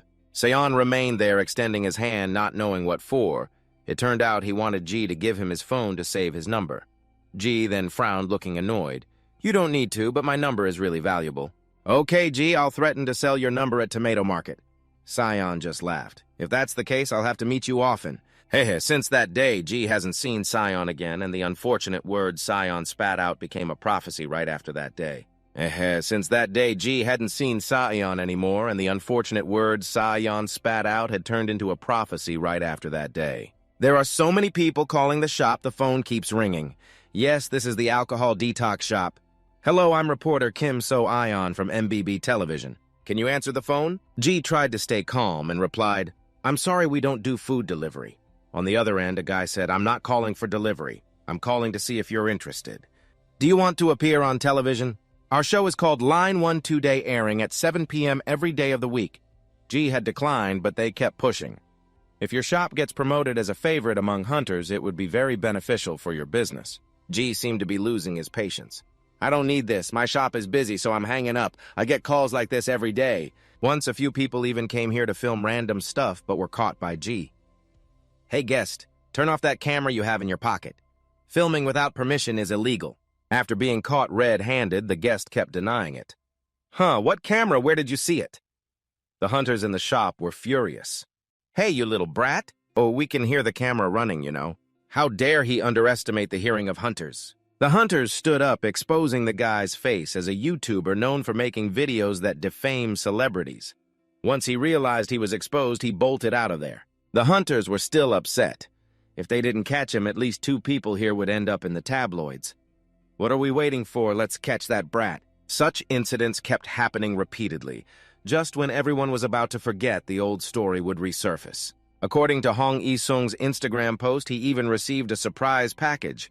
This place was hot, and now it was even hotter, a letter from Jongbin with the words "really delicious." Suddenly receiving Jongbin's signature like this made Ji lose all his vigilance. He had to pay attention to every little detail. After all, material things determine consciousness. Just looking at this beautifully written signature, Ji saw money. If it was Jongbin's signature, it was worth a lot. Maybe I should just sell this signature on Tomato. Oh, but never mind. I don't want to be bombarded with messages again. After some struggle, G stuck that paper on the wall. Just when things were settling down, another character appeared, an A-level hunter ranked 5th in South Korea. Known by the nickname Honeybee, she had just stopped in front of the shop when someone shouted "Wasp," making her extremely angry. She almost slapped that guy. While still trying to figure out why the 5th-ranked hunter was here, she yelled, "Lisa Ion, come out!" G now understood the reason. Indeed, this kid So Ion caused a lot of trouble. G felt Honeybee's gaze fixed on him, and she turned to ask if there was a problem. G continued to be stunned. She genuinely didn't know what the issue was, which is why she asked. Luckily, she knew how to speak gently to ordinary people. Because of that, G immediately took on the role of a calm and gentle guy and asked her, "Are you Honeybee?" "Wow, I'm really a fan of yours. You act deep, but actually your niece is the real fan." Immediately, Honeybee showed off and took her hair tie off, leaving G stunned. "I don't get how she can perform like that for you." "Well, first let's just go along with it and act like a hardcore fan." Spending time on such silly antics made G feel embarrassed and even more annoyed at that kid So Ion. "Well, for now, let's just go along and pretend to be a hardcore fan." Spending time doing such silly things made G feel embarrassed, and he was even more annoyed with that name, Lisa Ion. "I swear if he shows up, I'll grab him and slap him hard. So you're a fan of mine, huh? I'm sorry for dropping by your shop so suddenly. I must have startled you, right?" Dai pretended to wave his hand. "Oh, it's fine." Hanib pretended to scratch his head. "Oh, I'm really sorry. Earlier, I couldn't control my anger, and before he could finish, there was a grumbling sound from outside. Who parked their motorcycle like this, Honeybee, couldn't stay calm for more than a few seconds before she started yelling, "You crazy person, get your hands off that bike right now." After hearing that, she froze, realizing it was her beloved Iron Horse. "Is this how you park?" As soon as she recognized someone she knew, she quickly headed for the door. "Son, did you come alone?" Lisa and Mr. Wang-gu seemed embarrassed. "I told her not to call me by my hunter nickname, so please just call me by my real name." Honeybee stubbornly continued to look around. "Lisa, aren't you coming with him?" Baegwen-gu appeared serious. "I'm curious about what she plans to say. First, let's order some food. Can we talk about the main issue now?" Honeybee reluctantly entered with a rather unusual attitude. "Anyway, I need to calm down first." "What do we have here?" Baegwen-gu ordered as a habit. "Give me a detox soup with lots of green chili." Honeybee chimed in, ordering just like G. Before even stepping inside, Baegwen-gu directly asked the main issue. "Go ahead, what do you want to say?" "Why do you need to meet Ji-yeon? What does he want now?" "The magic stone is being sold on Tomato Market, you know that, right?" G switched to eavesdropping mode, perked up her ears, and Hanib continued, "I really need that magic stone." Baegwen-gu smirked. "Is that so?" Hearing the tone there was a hint of sarcasm. Hanib continued, "Whoever brings that stone to meet Hong Ye-sung will turn it into a weapon for them."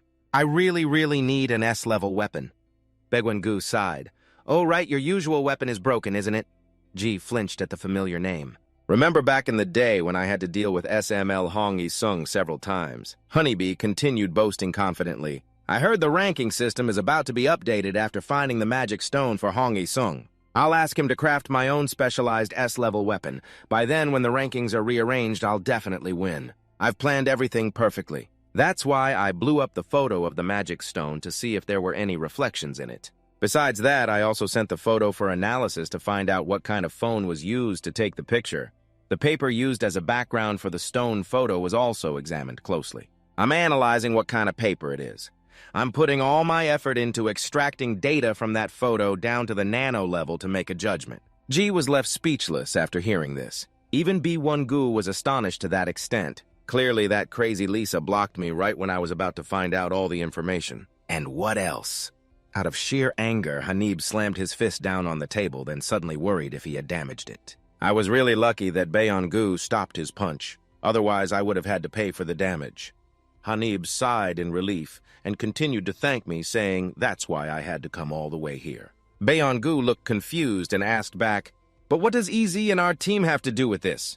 Hanib replied gruffly, "If you don't know, then who else would?" G, standing in the kitchen, could only listen silently and thought to himself that it was related, but it was about his captain, not his team. After finishing the meal, Honeybee happily held up a big piece of paper and walked over to G, calling out, "Hey, staff member, I have a gift for you."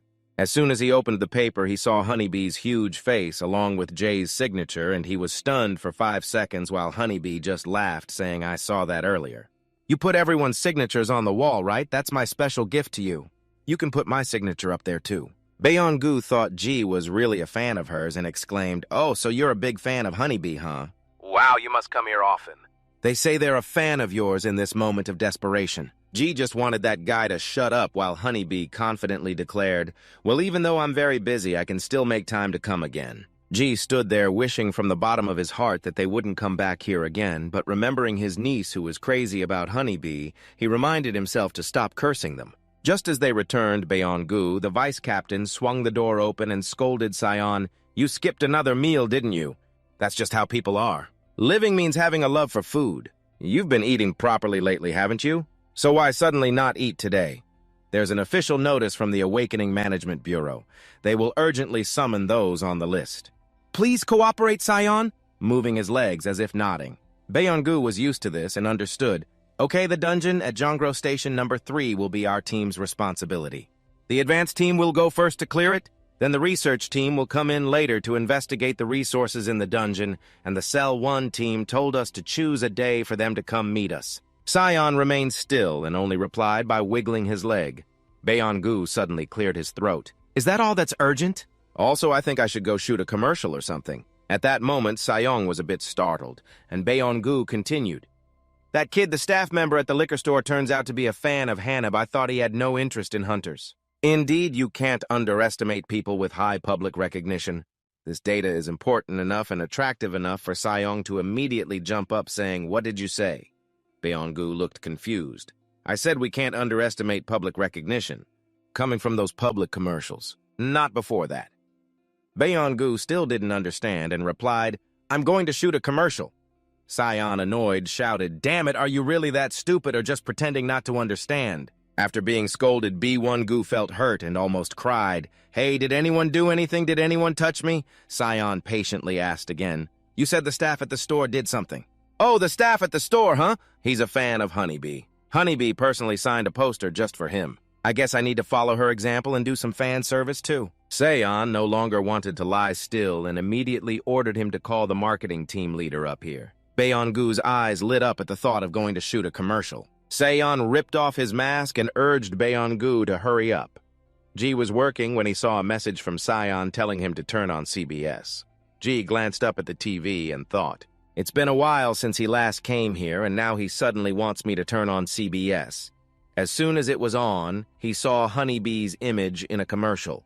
G scratched his head, not understanding anything. Surely he didn't mean for me to watch Honeybee's ad, right?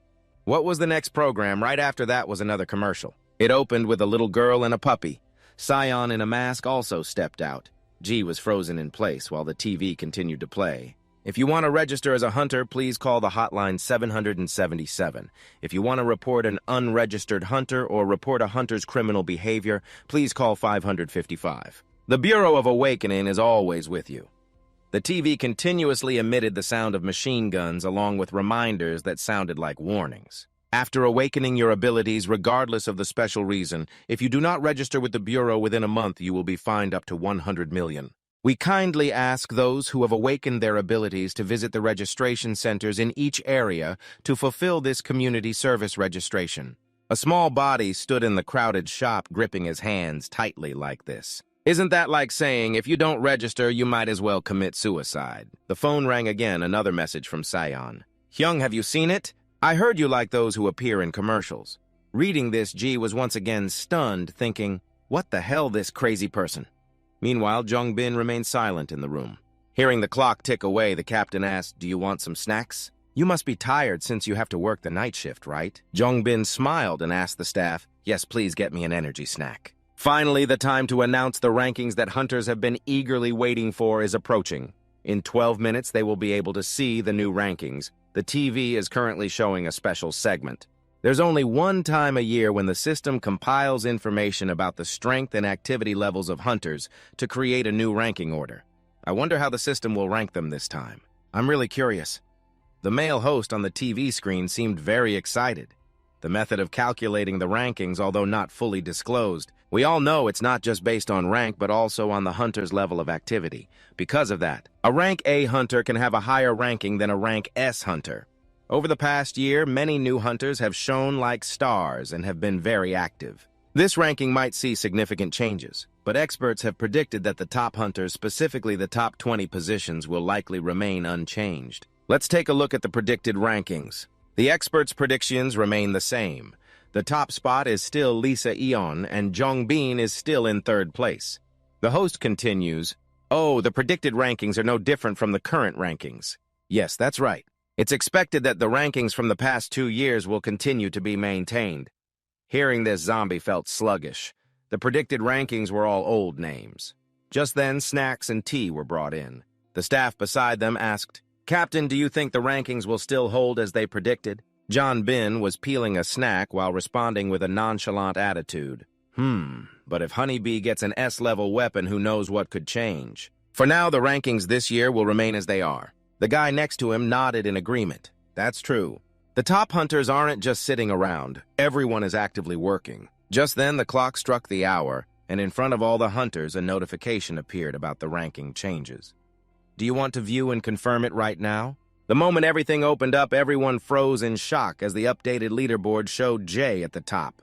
All the hunters from last year's top were pushed down a rank. Jong-bin was so shocked that he immediately jumped up.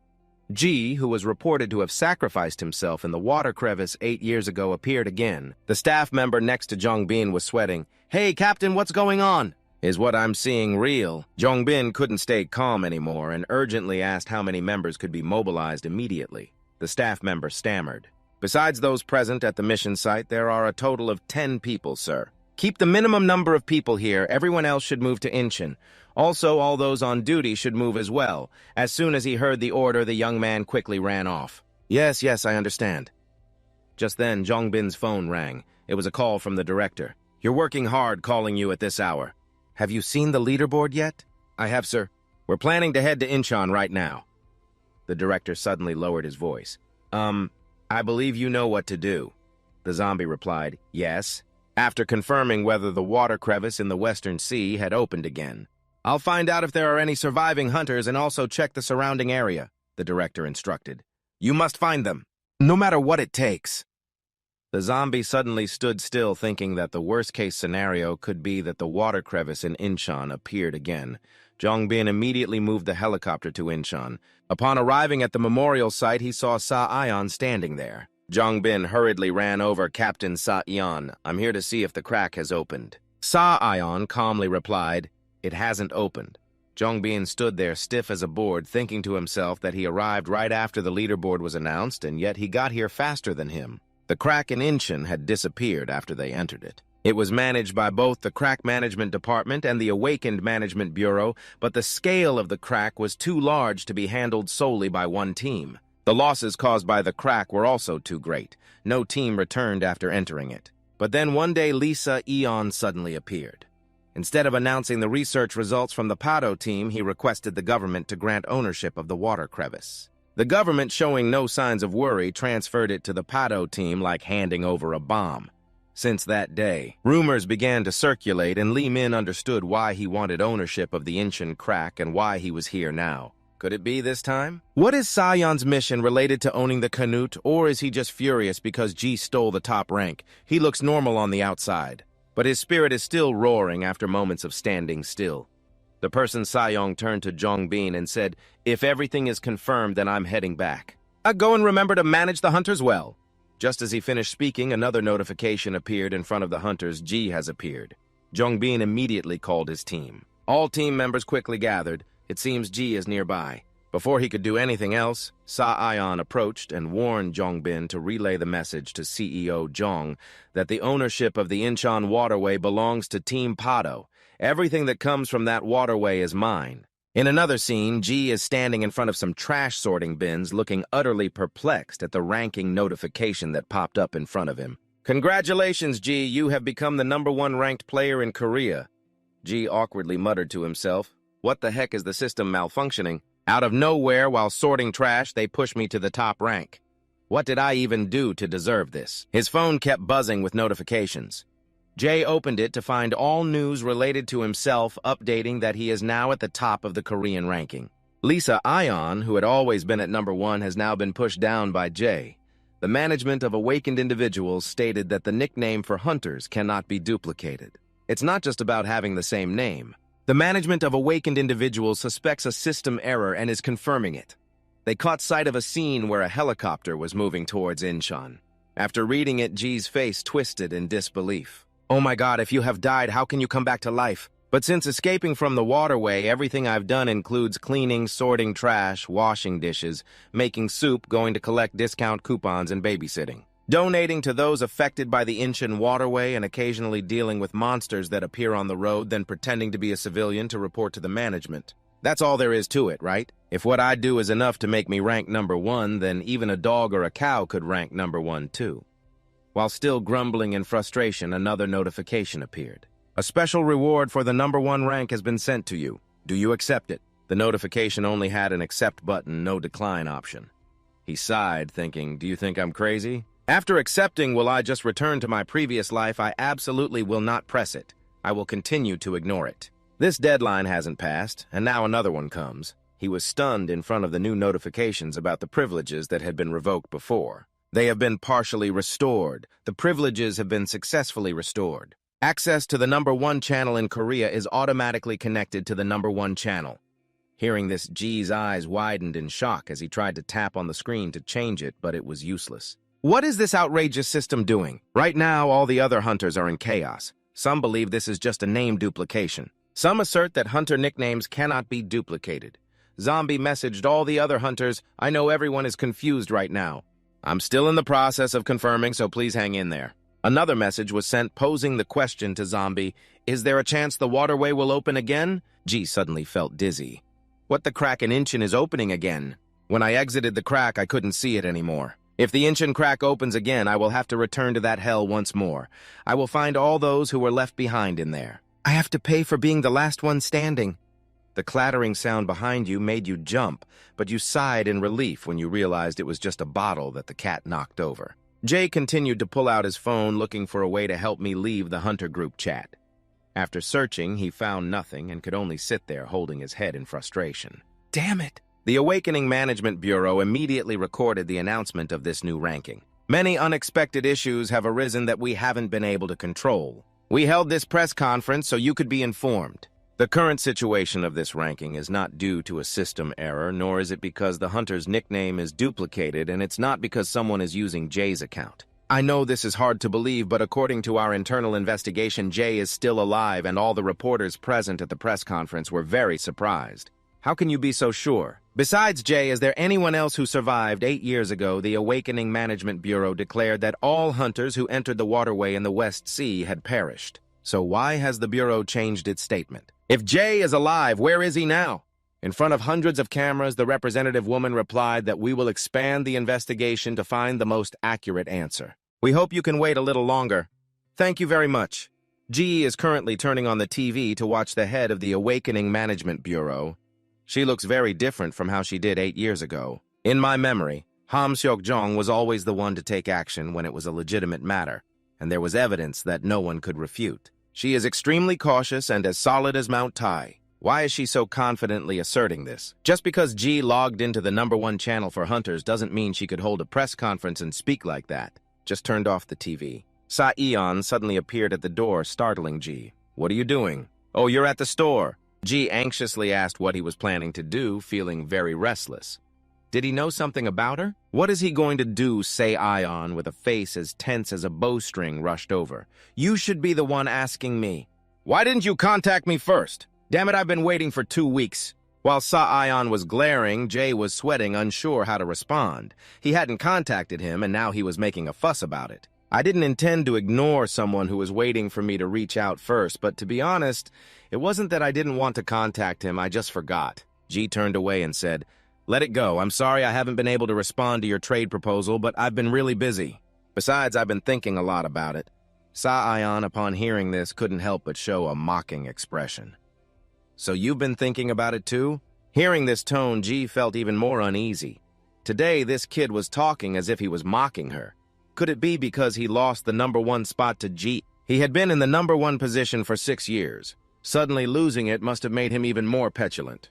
G looked at Sa-eon with a pitying gaze. What's with that look of yours? Oh, it's nothing. Just hang in there, okay? Oh, it's nothing. Just hang in there. So are you giving me that look because you're joking with me right now? What do you mean joking? I'm being completely sincere here. Well, you keep making that face, but fine. Who do you think went to shoot that commercial? And yet people have been ignoring me for 2 whole weeks. Young, do you even realize how awful that is? Upon hearing this, G immediately perked up. That's right. What's with the commercial? Why did you suddenly decide to shoot something like that? I thought you only liked people who did commercials, right? Who knows? D continued spraying the glue. Where did you hear those ridiculous gossip stories, Lisa? Ion spread her hands, starting to count zombie honeybee, then pointed. That picture of honeybee on the wall. What are you waiting for? Why don't you take that up to Tomato Market and sell it? G didn't respond, but thought to herself, I want that too. Is this kid acting up again? After a long negotiation, Sa-eon got to the main issue, asking if he finally had an answer after 2 weeks of thinking. Right? G replied, yeah, let's make the deal. But I have a few conditions. Sa-eon pulled a blue stone from his space pocket. Both you and I are the type who wants solid proof. Dai looked curious. You're planning to record with that magic stone, huh? What if the recording gets leaked? Sa-eon promised it would only be used for listening back and referencing when drafting the contract, then he would destroy it right after. Di looked at it, feeling sorry for such an expensive item being treated like a recorder. Just for one use, huh? Sa-eon started pressing the button to begin the recording process, getting straight to the first issue. I won't work for you during the hours the tavern is open for business. No matter what you ask or request, you have to wait until the tavern closes. I'll only work for you from 11 p.m. to 5 a.m. Secondly, you need to help me register as a hunter. Didn't I tell you before that I need a hunter who's as low-key as possible? D continued explaining, I know you're listening, but honestly, Jay has no intention of going back to being a hunter. But now the situation has changed. They've discovered your existence, so to make things easier for the future, you need a completely new identity that has nothing to do with Jay. You suggested to Sa-eon that you know hunters operate in different tiers depending on their rank. Right, my condition is, you just need to help me get the lowest rank. E or D rank hunters are pretty common, so people won't pay attention to me. My final condition is to heal that lady. It's over. There's no more conditions, Lisa. Just accept it right away. Now it's your turn right after that Sa-eon hands G this thorny object. It's called the Thorn of the Cinnamon Person, used to trade for an S-level contract once blood is drawn on this sword. The contract will be absolutely unbreakable, and it even has the power to curse anyone who breaks it. Sa-eon leaned in with a very seductive look, wanting to either stab himself or let me do it. D stood lower, looking up with indifference. Of course, I'll do it myself. Why would I let you stab my hand? Sa-young laughed mockingly, saying that sometimes there are people who like to stab in strange places. Some even stab themselves in the thigh while you're saying to stab in the hand. Dai put on a grumpy face, wanting to teach a lesson. There's no way I'd be foolish enough to ruin a contract that took so much effort to reach. Do you think I'm an idiot or something? Sa-young raised the thorn, looking a bit mischievous, saying, you stab really well. It doesn't hurt at all, it's just like an ant bite. If it were you, I could be even gentler, it wouldn't hurt at all. I guarantee it's precise, no blood will flow. G, feeling a headache, shut up and stopped talking nonsense after taking the thorn to cut into Sa-eon's palm, handing G a vial. Here, drink this. This bubbling purple liquid is a specialized antidote. G looked confused, seeming a bit suspicious. Is this your specialized antidote? Saiyan pulled off his gloves while saying, if the contract is done and you kick the bucket, what will happen? So you should drink it now. Dai still drank it like a normal person. But in reality, only he knew that if Saiyan hadn't given him the antidote, he already had a natural resistance to poison. He didn't really want to let Saiyan know that. After everything was done, Saiyan took the thorn and cut into his own palm, then firmly held Ji's hand face to face, saying, I have one condition. You must never betray me. Right after those sweet words, a powerful light radiated from Ji, tightening him with magical threads. The system announced that the special ability S-level basilisk toxin was being activated. After moments of sharp pain, Dai was stunned. Wait, this is the detox ability I got after catching the basilisk monster at the water gap on the Western Sea, and it wouldn't react to the mild poison. This ability had never truly been activated before. Why is it happening now? After vomiting blood, feeling dizzy, Dai staggered, wanting to faint. This damn kid. He shoved a bunch of poison into his own body and is making such a fuss. Saiyan was quite panicked, running over to support Dai, continuously calling Hyung Hyung. Wake up! His head felt very hot right now. Where did this kid get the confidence to inject poison into someone else's body? Not to mention that the previous antidote didn't work at all. How could an S-level detox ability be so slow? Is it really happening? After a while of dazing, Jay glared, but in reality he couldn't see anything clearly. The system announced that the detoxification of the S-level basilisk toxin had been activated. In Jay's mind, there were constant complaints about Lisa. What would you do if I didn't have that special detox ability? Just like that. Ji kept throwing up, leaving Saiyan stunned. Saiyan quickly reached into the space bag to find a few detox vials. Hyung, open your mouth. Open your mouth. Right after that, Jay escaped death and kept coughing. Saiyan sighed in relief. Hyung, are you okay? The system announced that the detox process was completed thanks to the effectiveness of the S+ level basilisk toxin ability. You have achieved immunity to the toxin that was detoxified. In that moment of sheer panic, Ji was dazed, unsure if it was due to the special detox ability or the liquid medicine that guy made him drink that helped him recover so quickly. People were already tired, but Sa-Yong didn't get the hint and kept shaking him. Hyung, do you see me? Can't you speak?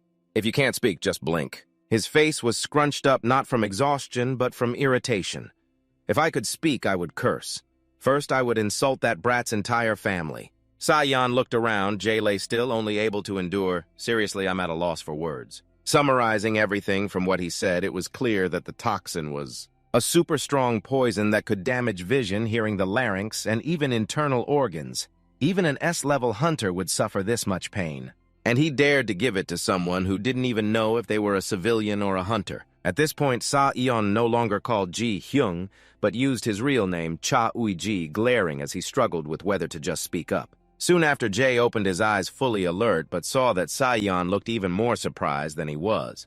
Why did his expression look so panicked? I was planning to curse him out too. I guess not anymore. Normally, his face always looked cocky, but today he looked surprisingly charming. After lifting his head, he wiped the drool that had been flowing and acted calm. I'm fine, it's not like my larynx is damaged. This is the first time I've experienced such a brutal toxin. Does your little brat have any conscience? Sa-Ion put on an innocent face. Why aren't you talking? Are you joking with me? I smirked. I'm afraid if I open my mouth, I'll just curse you out. What do you think? Sa-Ion pulled his hair in frustration. Fine, since you made me drink that precious medicine, I guess I'll reluctantly thank you. I don't know what you made me drink, but it must be really expensive, huh? Sa-Yong put on a teasing expression. Thank you to the person who poisoned me, I guess. Such a gentleman, I thought, suppressing my urge to say thank you. This kid was going crazy again. Looking at my hands still glowing, it seemed the contract had been formed. I turned to Sa-Ion. The contract is signed. Now you can explain to me about the thing you didn't want to tell me last time. After sighing, Sa-Eon began to get to the point. I'm tracking down the one spreading my tui. You told me to come here, right? Generally, hunters are more sensitive than ordinary people in all aspects, but their senses are particularly more developed than those of regular folks. Because of this, they live lives filled with dissatisfaction and have little joy. This type of mai tui is sold at a very low price, making it easily accessible anywhere. The easier it is to access, the quicker they sink deeper into addiction. Those who are addicted will crave stronger stimulation, just like how they continue to drink alcohol. No matter how much they drink, they won't get drunk. Hunters can only get drunk from a special kind of alcohol made just for them. and the amount of my tui they consume will gradually increase. Until they start to feel that what they have is not enough, they will directly seek out suppliers for those who are heavily addicted. Most of these suppliers have either been transformed or are on the verge of transformation. The suppliers will lead those who willingly walk into the trap. My tui is merely bait to lure them in. They just gather those considered to be test subjects. As Sa-Eon spoke, he reached out to pull Ji-Dae, looking very affectionate. Ji also looked straight into Sa-Eon's eyes and asked a small question: do they want to find a way to awaken? Isn't the awakening of abilities chosen by the system? Sa-Eon answered, that's right, but guess what? The system bases its choices on for who will awaken. The system will respond to a strong desire, meaning they are conducting experiments to create artificially awakened individuals, as you know. Normally, the system is attracted to and seeks out those with extremely strong desires. Right. The desire to live, the desire not to leave this world. Wishing for oneself not to die is also a form of desire, but in reality, there are also those who harbor resentment towards the system's choices. Do you understand what I'm saying? The system is a supreme and powerful force. Most people will live according to its will. However, those who feel that the system's choices are unjust think differently. The organization I mentioned earlier believes that humanity's power must be awakened by humanity itself. G asked further. So if they create artificially awakened individuals, then what happens next? I don't remember. It seems they mentioned something about preventing the apocalypse or something like that. G looked confused, not understanding anything about the apocalypse, and neither did Sa-Eon. When they heard about it, Sa-Eon found it ridiculous, so he didn't listen any further. Countless people believe that once the water gap appears, the apocalypse will follow immediately. That's something from 11 years ago. In today's world, people can predict when and where the gate will open. Yet there are still those who think there will be an apocalypse. Dai kept thinking endlessly like that, with thousands of questions in her head. After a while of expressing her thoughts, Sa-Eon concluded, in short, right now I don't need your help. Let's start with registering you as a hunter first. Tomorrow I will send someone here. Dai still has one more thing to say. The poison from that kid is still lying on the floor. You can only leave after you clean it up. And my blood, too. The next morning, it was the usual job of making soup to cure hangovers. Standing in front of 2 boiling pots, someone suddenly called from outside. As soon as he stepped outside, the young man greeted him first. Hello, it's my first time meeting you. May I ask if you are Cha-Uya? Yes, that's me. I'm Captain Izawai. He sent me here. People often call me the little miracle, getting something for nothing. Dai politely invited the young man in, and as soon as he entered, he sat down. Today, I will be the one to take you through the entire registration process and strength check.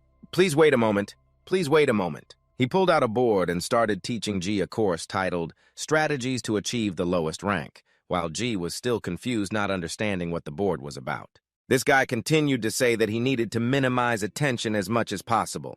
I heard your goal is just to achieve a low rank. To build a more accurate strategy, please take this survey. The survey contains a series of questions, the first being, when registering to be a hunter, what rank do you want to achieve? Write your desired rank in the box below with ranks ranging from S to F. Question 2. What is your rank according to the system's classification? If you don't want to disclose your rank, then fill it out according to the example below. Question 3. Do you agree to use drugs or charms to fake your rank? I don't know what noun to use to refer to that guy. This is a bit awkward, isn't it? Hey, you little miracle worker, not doing anything but still getting by. Question 3 seems a bit tricky. He tilted his head after hearing that. If you want to hide your abilities, you have to accept that, right? This is obviously the case. G was feeling conflicted inside. Obviously, what does that even mean? Is this kid a fraud? He continued to hesitate while explaining to G. First, when measuring strength, the first thing you need to do is fill out the information in the form by hand. After that, they will measure your strength using a device. The management department will require you to demonstrate which skills are your strengths for them to see.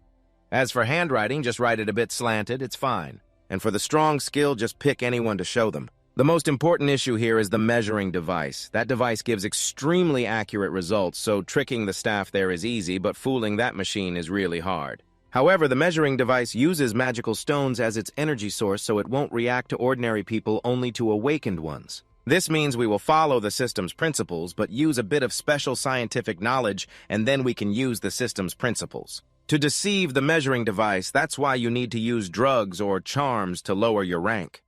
Hearing this, G seemed to be convinced. After understanding, he no longer hesitated and immediately filled out the survey stating his desired rank as E or D and his current rank according to the system as strong. He agreed to use charms or drugs to fake his rank.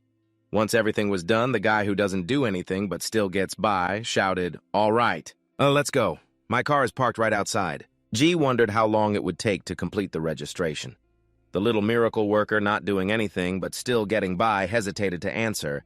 Even if it takes a long time, it should only be about an hour.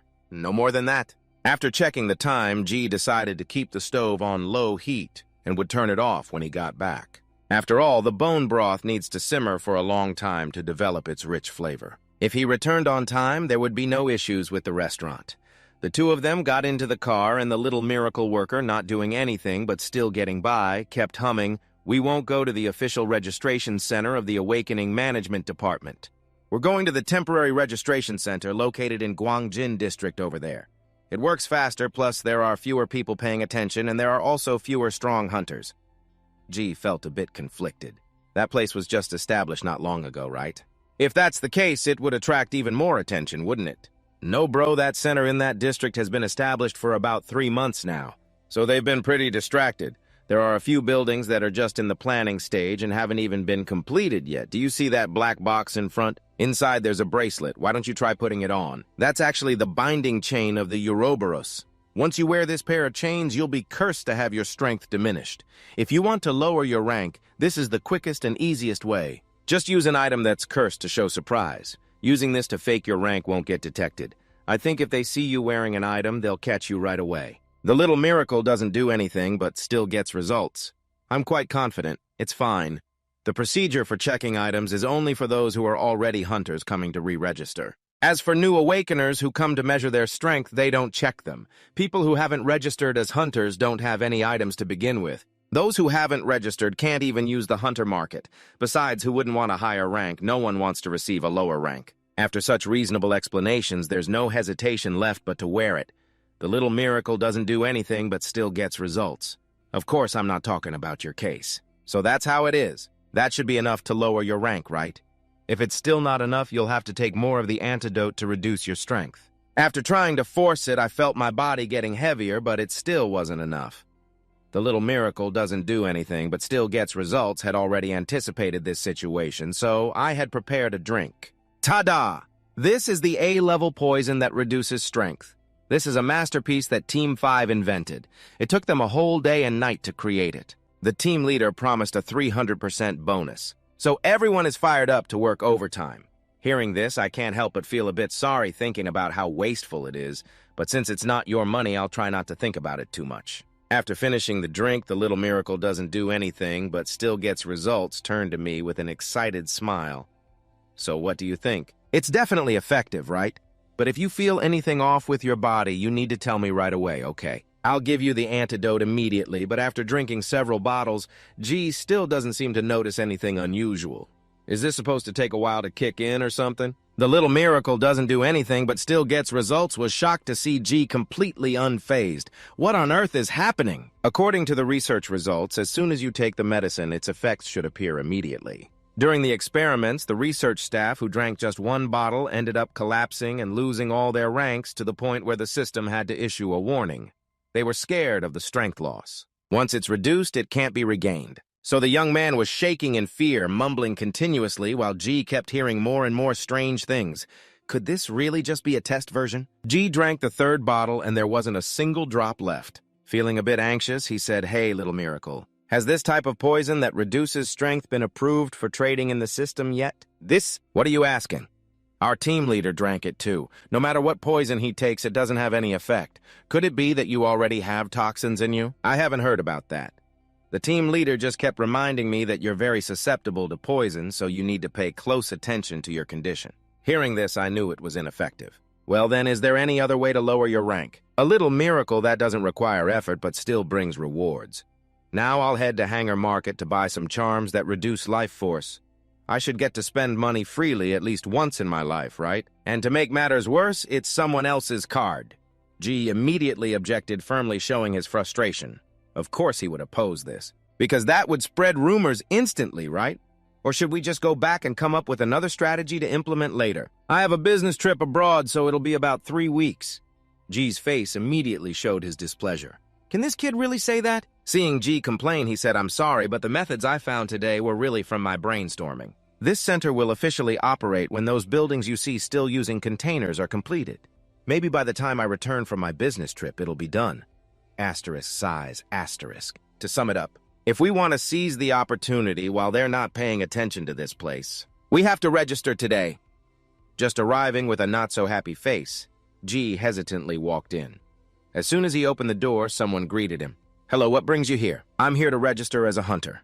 The enthusiastic staff immediately said, please show your ID and fill in your phone number here. Once done, please wait for me a moment. While jotting down notes, G still didn't understand why he ultimately decided to go in. He didn't know what the final trick he mentioned was. But anyway, there's no other way. Luckily, just as he said, the staff here are all ordinary people. After submitting the application, the staff continued to ask, congratulations, you've awakened your ability. How long have you been awakened? Please come over here for a check.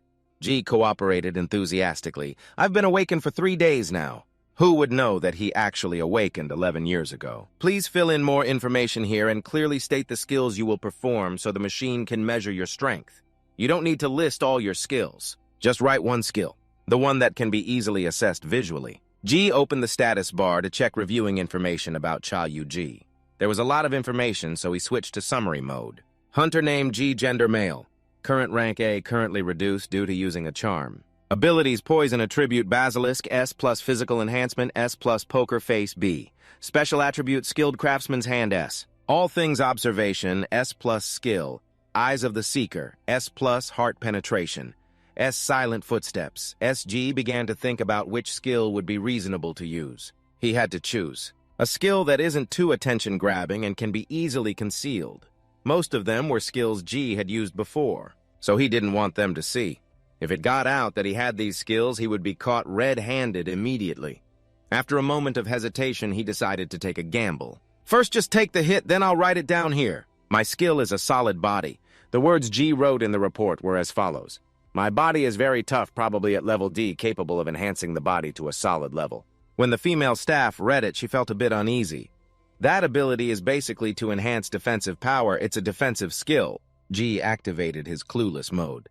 I guess that's it, huh? I'm not too sure. Finally, the young man was taken into the testing room. Now let's test it out. Stit. You just need to take the hit while your ability is activated. If it's a D-level awakened person, they might still be slightly affected by external attack force. Will it be okay? D took long strides as if wanting to get this over with. Yes, I was carefree as I entered, bending my joints like it was real. It looked so ridiculous, but I couldn't understand why the female staff outside was so impressed. This calm attitude is truly admirable. Uong is rare now, so he will definitely get into a medium or small team, the female staff continued to say inside if he feels too much pain while taking hits. Then you must tell me okay? I will give G recovery medicine. He seemed ready, thinking to himself that if he used his skills, he wouldn't get hurt by external forces, but still had to pretend to act like it hurt a lot. The robot began to raise its stick, and the moment the stick touched G's shoulder, it broke into pieces. G felt a tickle in front of the stunned female staff. Wait, I thought it would be more intense than this. Why is it so light? Well, since it has come to this. I have to transform into a Hollywood actor. G kept crying out in pain, one hand clutching his shoulder. Oh my God, why does it hurt so much? He thought to himself, just endure it at this point, just act it out. They aren't checking the quality of the equipment or anything. These government workers really are disappointing. The female staff began to look at him with a puzzled expression. Is the skill he's using really at level D? At this point, the cat dared to look straight into people's eyes. Jay was worried that he wouldn't pass the inspection, but still tried to answer, yes, it's indeed a level D skill. The staff appeared confused. How could a wooden sword of that size break? G was still clutching his shoulder, mumbling, I noted that it was body enhancement, but honestly, I'm not sure how it can enhance me. And to what extent, but I will have to compensate, right? The staff was startled. Oh no, right away, Jay activated his poker face skill to manipulate the psychology. Is this very expensive? The staff was startled, but immediately Jay activated his poker face skill, Cup B, to manipulate the situation. Is this really expensive? Immediately, the female staff started sweating, blaming herself for saying this to someone who had just awakened not long ago. He just awakened, so he's extremely sensitive right now. Those who have just awakened need to adapt to their sudden changes, so they will be very sensitive. Some people even stay awake for 72 hours straight. You have to treat them very delicately, softly, and gently as if you're facing a ticking time bomb. Just a small impact can cause a huge problem, so you must be very gentle. After thinking about that, the female staff immediately changed her attitude. It's okay. These puppets have been old for a long time. When we move to the headquarters, we plan to change to new ones. Her eyes brightened. Yes, don't worry too much. First, the skill demonstration is done. Now let's move on to the strength measurement, shall we? Let's move on to the strength measurement part. Even though his face seemed calm inside, he was a storm. Just as G dodged a watermelon peel, another disaster struck as he was immediately led to a measuring machine. Take off your shoes and stand up here, okay? The screen will display your strength value and rank according to the system's evaluation. You just need to stand up. It's easy, right? G was anxious and worried. The problem was it was too easy. I used the bracelet to lower my rank, but it only dropped to rank A. That's still too far off from the D or E rank I want. First, let's just measure. If the result is higher than rank D, I can just smash the machine, right? If that's the case, I need to distract that staff member or lure them out of the room. G decided to speak up. Can I ask? Right after that, he put on a performance that was nothing short of convincing, swaying his body as he spoke. My shoulder from earlier is really hurting. Can I have some recovery medicine? The female staff member looked flustered and panicked. Oh, the medicine is in the storage room, so I have to go get it. Please wait a moment. I have to seize this opportunity. While waiting, I'll stand on the measuring machine. After all, the results depend on the machine. The staff member didn't think twice and dashed off. Just go ahead and do that. I'll be back quickly. When the machine beeps, step down and check the results. Just as expected after the scan, the machine displayed the result number 93, rank A. G felt his stomach drop. He knew it right away, this damn machine. It's turned out like this. Then the only option left is to destroy the evidence. I'll do it gently. Just a little force should be enough, right? Before he could do anything, G was holding his breath when the female staff member burst through the door, panicking. Are you okay, Hunter? G immediately rushed out to stop her, looking panicked. Right behind the female staff member was a crack in another dimension. The little miracle was still sitting in the car, enjoying a delicious cup of milk tea, still reporting, wondering if he had successfully received the D certificate. If he didn't get the D rank, it wouldn't matter. Captain Mickey, this little miracle will forge the documents perfectly without a flaw. While relaxing suddenly, the ground shook violently. Mickey frowned, his face pale. What's happening? Could it be that many people outside are rushing to help, shouting, "Quick move to the registration center under Kwangjin District"? A level 5 water crack had contacted the management bureau. Min-Ki held his head in shock. Are you kidding me? This young man had just messaged Captain Lisa Eon not long ago. In an instant, G found himself in another space. At first, he rushed into the water crack so fast that he felt dizzy. Feeling nauseous, he could finally stabilize himself. Looking around at a group of young people, it seemed that this water crack wasn't too dangerous after all. I don't know if it's luck or misfortune, but all the people sucked into this water crack had scattered everywhere, so he couldn't see anyone. I need to hide my identity so I can't save anyone else. They have all scattered everywhere, so I can't see anyone. I need to hide my identity so I can't step in to help others. But we can help them by reducing the number of monsters in the rift. We have to deal with the rift's master for it to disappear. The rescue team should be arriving soon, but what about tonight's business at the shop? Inside the rift, all electronic devices stop working, so I can't check what time it is or if the shop is on fire. Just thinking about this makes me dizzy. The problem is I don't know how much longer it will take for the rescue team to arrive. The team will include hunters from the Rift Management Agency and hunters from the Awakening Management Bureau. Additionally, there are hunters from various teams responding to the rescue request, a combination of many hunters, and the shop is a familiar place that hunters often visit. What if one of the hunters from the rescue team has been to the shop before? That would be quite awkward. They would recognize me immediately. No matter how much I try to hide it, the fact that I went to the center to register and then accidentally got sucked into the rift will be known. They will find out everything. Oh no, could this year really be my third year of trouble? Now that we're at this point, I have to take advantage of the time while the rescue team is busy helping the survivors to activate the Eye of the Seeker. I want to eliminate the master of the rift. I need to escape and get back to the shop as quickly as possible.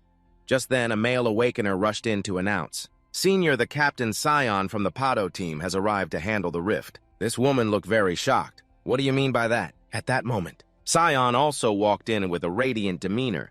What are you all doing gathering at the entrance of the rift? Is it some kind of worship? It looks so peaceful. This awakener still can't believe her eyes. Is it really, Sion? He has never responded to any support request before. She has to run back and ask him again, "Are you really here to help?" Sion nodded calmly. "What else? Why haven't you gone in yet?"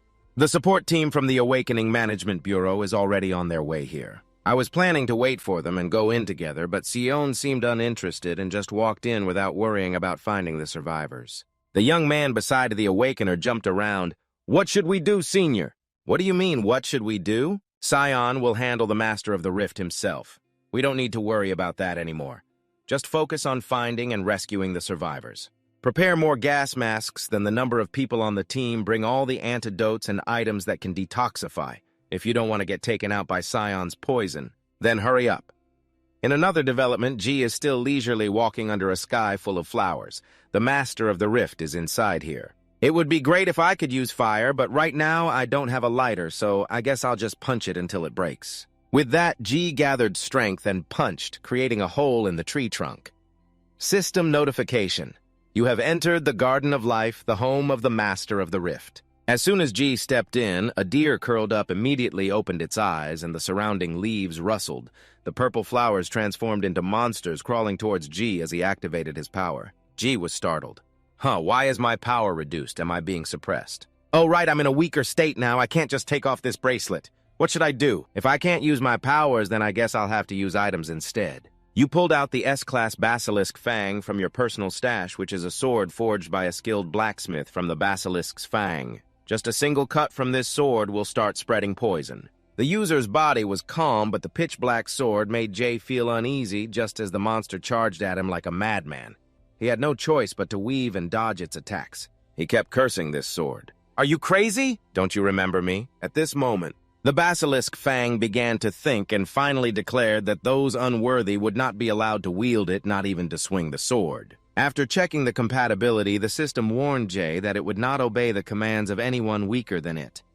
Jay felt powerless and irritated. "Are you kidding me? Even if I were an A-class now, I would still be your master, and you still don't realize that the S-Class Basilisk's poison trait has been activated." The sword continued to release poison into his body, but then the toxin was immediately neutralized. The Basilisk Fang went back to thinking. "Big brother, why are you here?" The reason it asked such a silly question was that the sword was made from the Basilisk Fang, so it regarded the Basilisk's toxin as its big brother. G was really annoyed at this moment. "Seriously, you don't recognize your master, but our brother recognizes you so quickly. There's not much time left." The Master of the Waterway let out a loud shout. A series of roots shot straight toward G with skilled speed. He dodged them all and then countered with the Basilisk's sword, but he was in a weakened state. So he wasn't sure if he would get hurt because of the wind from those leaves. Gillip looked at his injuries and thought it was okay. But if he bled, it would cause trouble and spread to the bar that dispenses antidotes, threatening him with the Basilisk sword and tossing aside his body. "I won't let that happen." G was feeling extremely disappointed and frustrated. What use was a weapon that even his master didn't recognize? With no other choice, G shouted provocatively at the master of this Knut, "You idiot." Thus, G wielded the sword, ignoring his own words, and charged forward. He had no other option but to resolve this quickly to avoid getting hurt. As he bent down to prepare for an attack, someone from behind covered his mouth and grabbed him. Sa-Yan had come in here at some point. With one hand covering his mouth, he whispered in his ear, "Turns out you're not just any ordinary guy, huh, young? With just one hand you can finish off the master of Knut." Sa-Yan reluctantly asked G, "Where do you get the confidence to confront the master of Knut like that? You're still under the effects of the spell that weakens your power." Just then, a young man approached looking impressed. "See, I told you. He doesn't know what fear is. Truly a captain, just one move and he took care of Sa-Yan. Hand that over here, you still have the mask, right? Hand it over quickly, and the gloves too." After taking the gas mask, Sa-Yan looked into G's eyes as if conveying feelings. "This is a gas mask. If you let go of my hand, I'll put it on right away. If you let go, I'll put it on right away." After continuously comforting G and soothing him, you must have been really panicked, right? Just take a slow, deep breath. G still looked confused about why you were here. Sa-Yan replied gently, "What's wrong? I thought you wouldn't come." D coldly responded, "You have no reason to come here." Sa-Yan sighed, "Hyung, you really don't trust anyone, do you?" D continued to grumble without needing to mock. So why did you come here? I came to get you out, Hyung, but are you crazy? I didn't expect to walk in and find you fighting with the owner of Canute. Ji's face fell, feeling a bit regretful. Damn it, if I had known I would have fought even if it meant tearing my clothes. We should have dealt with it and escaped first. Mickey ran up, reminding the captain that while it's good to care for our esteemed guest, there's something he needs to consider. The captain used poison to dissolve the owner of Canute. So it's possible that the magical stone of Canute held by its owner has also been dissolved. Just then, loud noises erupted, revealing Ji's bewildered face. Minky pointed up. Hey, Jay, you don't get this part, do you? Let me explain what the magical stone of Canute is. The owner of Canute will keep the magical stone at the center. If the stone is destroyed, then the waterway will disappear. It's not dangerous at all, just like that. If the waterway disappears, everyone who got sucked in from the living to the dead will be returned to the exact spot where the entrance to the waterway was to minimize the shock. Caused by the horrifying images, usually people will make Canute disappear right after saving the living. Ji started to think to himself that in times like this, it's best to avoid running into the rescue team. While Ji was pondering with his eyes closed, Sa-eon looked worried. This situation was beyond his expectations. What should we do now? Dee turned back her gaze, affectionate yet reproachful. What else? If you get caught having wiped out Canute without waiting for the rescue team to find the survivors, you're done for. Then you should memorize what I'm about to say. I'll align my testimony with yours from a different angle. Canute is still pushing everyone out of there. The female hunter who had met Se-yeon looked upset, muttering curses under her breath about Lisa-yeon. What the hell, the rescue operation isn't even complete and you dare to wipe out Canute. Just then a hand reached out. You've worked hard. Are you okay, Hee-jin? I'm a bit dizzy, but I'm fine. Where's Captain Sa-eon? He's over there. But if you're going over to confront him, then Ian Heisen leaned on his hands. Why do you say that? Well, I've been meaning to ask for a long time. But he has his own very valid reasons for wiping out Canute. Hye-jin, you often go to the liquor store in the alley, right? What does that have to do with Captain Sa-yeon? Young-bin shrugged and replied, the part-time worker there just awakened their powers, so they went to the registration center. That's probably why they got caught up in this incident. Yang Hyojin was surprised and startled. What, just the preparation work at the liquor store? Young Hyojin was surprised and startled what just the job of preparing at the store to detoxify the alcohol. I've been really busy already. But is he still getting caught up in this? Yes, according to Captain Se-yeon, the master of this rift has the power to draw in those who have awakened their abilities. Originally, Captain Se-yeon intended to just hang around near the master of the rift to buy time until the rescue operation was complete, but when he arrived, he immediately encountered the scene of the shop assistant being hypnotized walking right in front of the master of the rift, Yang Hee-ejin. Although he was angry, the reason was too reasonable, so he could only keep quiet. I didn't plan to let him off that easily, but if he did it to save someone, who am I to say anything? Jongbin chuckled. That's true, but a deal's a deal. He will still have to pay a fine, Yang Hae-sun said, sweating. It sounds simple, but is there any way to get it back? Well, I tried to bring it up, but Captain Se-yeon kept staring at me as if he was about to take my life, so I had to rush away. In another development, after escaping from the rift, Ji was sitting in the back of the car, leaning against Sa-eon. At this point, he could only act weak and vulnerable. Ji whispered in Sa-eon's ear, asking if they had let it go. Sa-eon seemed to want to show off as well. If I step in, the rice will be milled into bran. I said that while saving people, things turned out this way, so they couldn't say anything more. But since I'm a hunter, I still have to pay a little fine. Ji glanced and continued to whisper about the registration, but hid his true power, so it went smoothly. But can that Min-ki really fix my rank? In the haze, Sa-eon could only respond vaguely. Well, if he can't even do that, he doesn't deserve to get paid. He'll have to take care of fixing the power measurement data himself. Before it was transferred to the data center of the Awakening Management Bureau, while still acting as an actor, Ji didn't dare to look straight, but still wanted to ask, so... It seems like Sa-eon still has no intention of leaving here. Sa-eon also appeared helpless. He might stay here until early tomorrow morning. This incident is more serious than I thought, but more importantly, are you sick? Ji jumped at this, or rather shivered at this cheesiness. Sa-eon still showed concern. I see you sweating coldly. Come on, let go of my hand and I'll feel better right away. Sa-eon still clung to him like that. Hyung, do you know you look like a madman? What are you scrutinizing me for? I see you're really good at lying. Just leave me alone. Those in the service industry have to lie to make a living. Don't dig any deeper. Knowing too much isn't good. Sa-eon paused. He was really suspicious. Hyung says something Ji has to retort. What's suspicious about that? Anyway, you've signed a contract with me. Sa-Ion seemed more caring, even hugging tighter. Right, why did you sign a contract with someone as suspicious as me? G suddenly sensed a sweet fragrance wafting in the dreamy haze, startling him awake. It's the shop's detox soup. Luckily, everything went smoothly afterward. Partly because many other events were happening, Lisa Eon had once been gifted a type of disposable equipment by Hong Yi-sung, thanks to which Ji returned to the shop immediately. Both the pot of soup and the shop were still safe and sound, not burned, so the shop could still be open. Young people at this hour are rushing to meet their KPIs. With less than 20 minutes until opening time, Jay is cutting through tasks at lightning speed. The system announces, "Congratulations, you've discovered a new power." The ability to adapt to combat situations is at level S. You thought all you had to do now was wait for the final touches on your little miracle to fake your ability ranking. Finally, after being busy for days, Jay finally has time to swing the door wide open for some fresh air. Just then, a postal worker rides up and asks him, "Sir," yes, that's right. G, still dazed and unable to respond, is suddenly presented with a series of congratulatory flower arrangements sent to him, all gifts meant to win him over. He hasn't even had time to recover when a crowd of people shows up holding flowers and fruits. The young staff member's eyes are shining brightly, having heard that G has awakened his powers. "Hey, why didn't you tell us?" they crowd around, making G feel genuinely overwhelmed.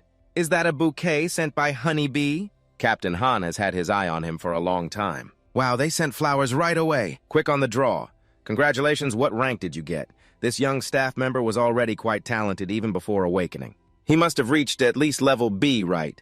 "Are you planning to quit your job at the Detox Soup Shop?" After being bombarded by that crowd, Jay hung a big sign outside the Detox Soup Shop.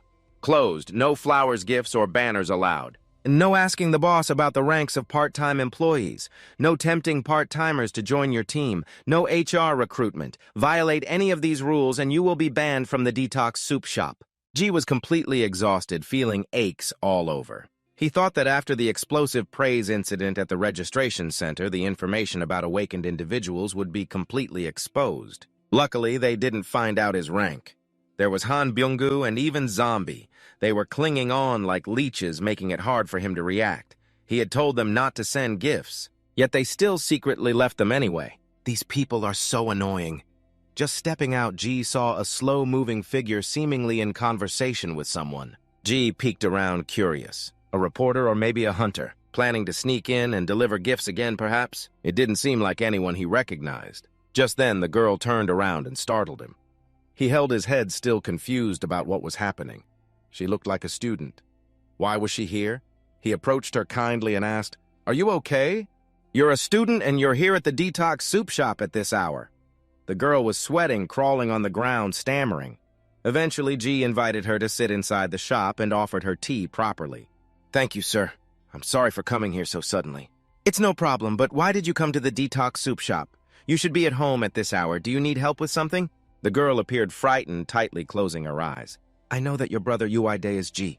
Upon hearing this, G felt like his heart dropped. In shock, he tried to maintain his composure. "What did you just say?" The girl spoke confidently. "You don't need to hide that from me. It's a bit late, but let me introduce myself. My name is Yoon Ga-yoon. I'm in the 12th grade at Saebom High School for Girls. Not long ago, I awakened my level S power related to the mind." At that moment, G suddenly remembered that this girl must be the one who awakened her powers. At this moment, I suddenly remembered that this girl is the one who awakened the ability. Jongbin and Sayong mentioned Yoon Ga-yoon, who continued to express her ability to see fragments of the world. "G, if I told you that there are other worlds existing outside of this one, would you believe me? Every time I fall asleep, I can glimpse the small pieces falling from another world. It's not something I can control. That place is both similar and different from our world. There are people there who clearly share the same names and faces as those here, but they seem like completely different people.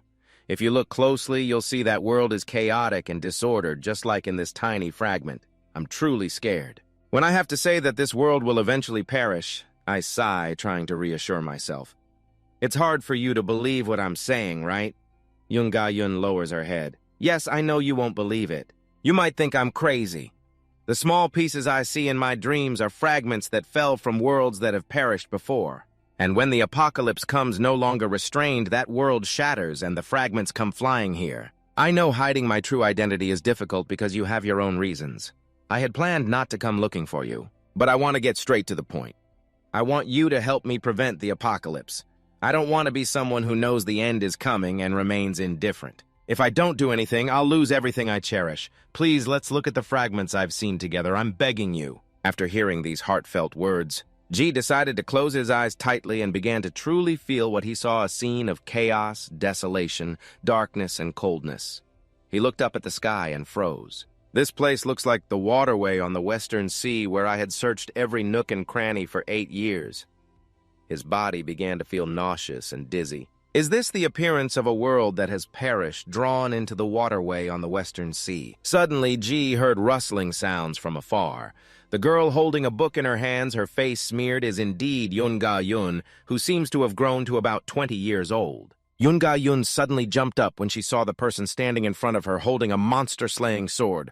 Yoon Ga-yoon, what are you doing over there? You're supposed to be in the forest on the other side. G was even more surprised to find that it was his own replica that had run over to Yoon Ga-yoon. He felt a bit worried for Honeybee. The Yoon Ga-yoon of this world hesitated. I'm sorry, I just intended to take a look around. But I ended up getting lost all the way here. Is this place near your school? Yoon Ga-yoon hesitated to reply. Yes, that's right. G of this world looked around and said, how about we take a quick look? Let's go. If any monsters appear, I'll handle them. Who knows, we might find someone else who's still alive. The real G, hearing these words, could only nod in agreement. Yes, acting like that makes sense. G from the desolate world raised a hand and said, oh, I have to keep this a secret from Seon. If he finds out, he'll freak out. Just then, loud booming sounds erupted and the scene seemed to have changed. Hey, clear this place out. Is there any leftover carpet? It seems this place is a stopover or what you'd call a rescue station. G's replica was talking to someone else. Indeed, it looks like we will.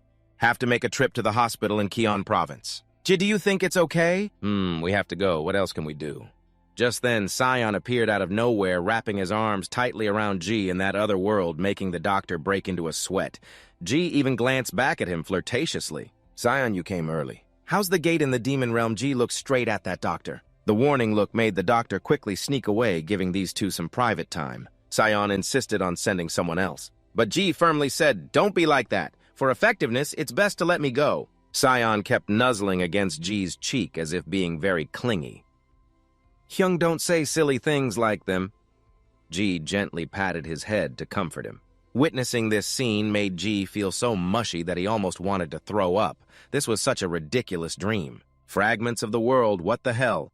According to Yoon Ga-yoon, the small fragments of the world that have perished will be chaotic and messy. But even so, G and Seon's appearance in this fragment was too close. They're already too attached in this fragment of the world. I was still wondering whether I should keep watching them being affectionate. But that scene had already slipped by. The space I saw inside the small fragments of the world was all very familiar, with white dust falling like snow and collapsed buildings covered in dust. This space was all ruins. Everywhere were open gates from which countless monsters I had never seen before rushed out. What's going on? It looked so much like the scene inside the water gap of the Western Sea where I had wandered lost for 8 years.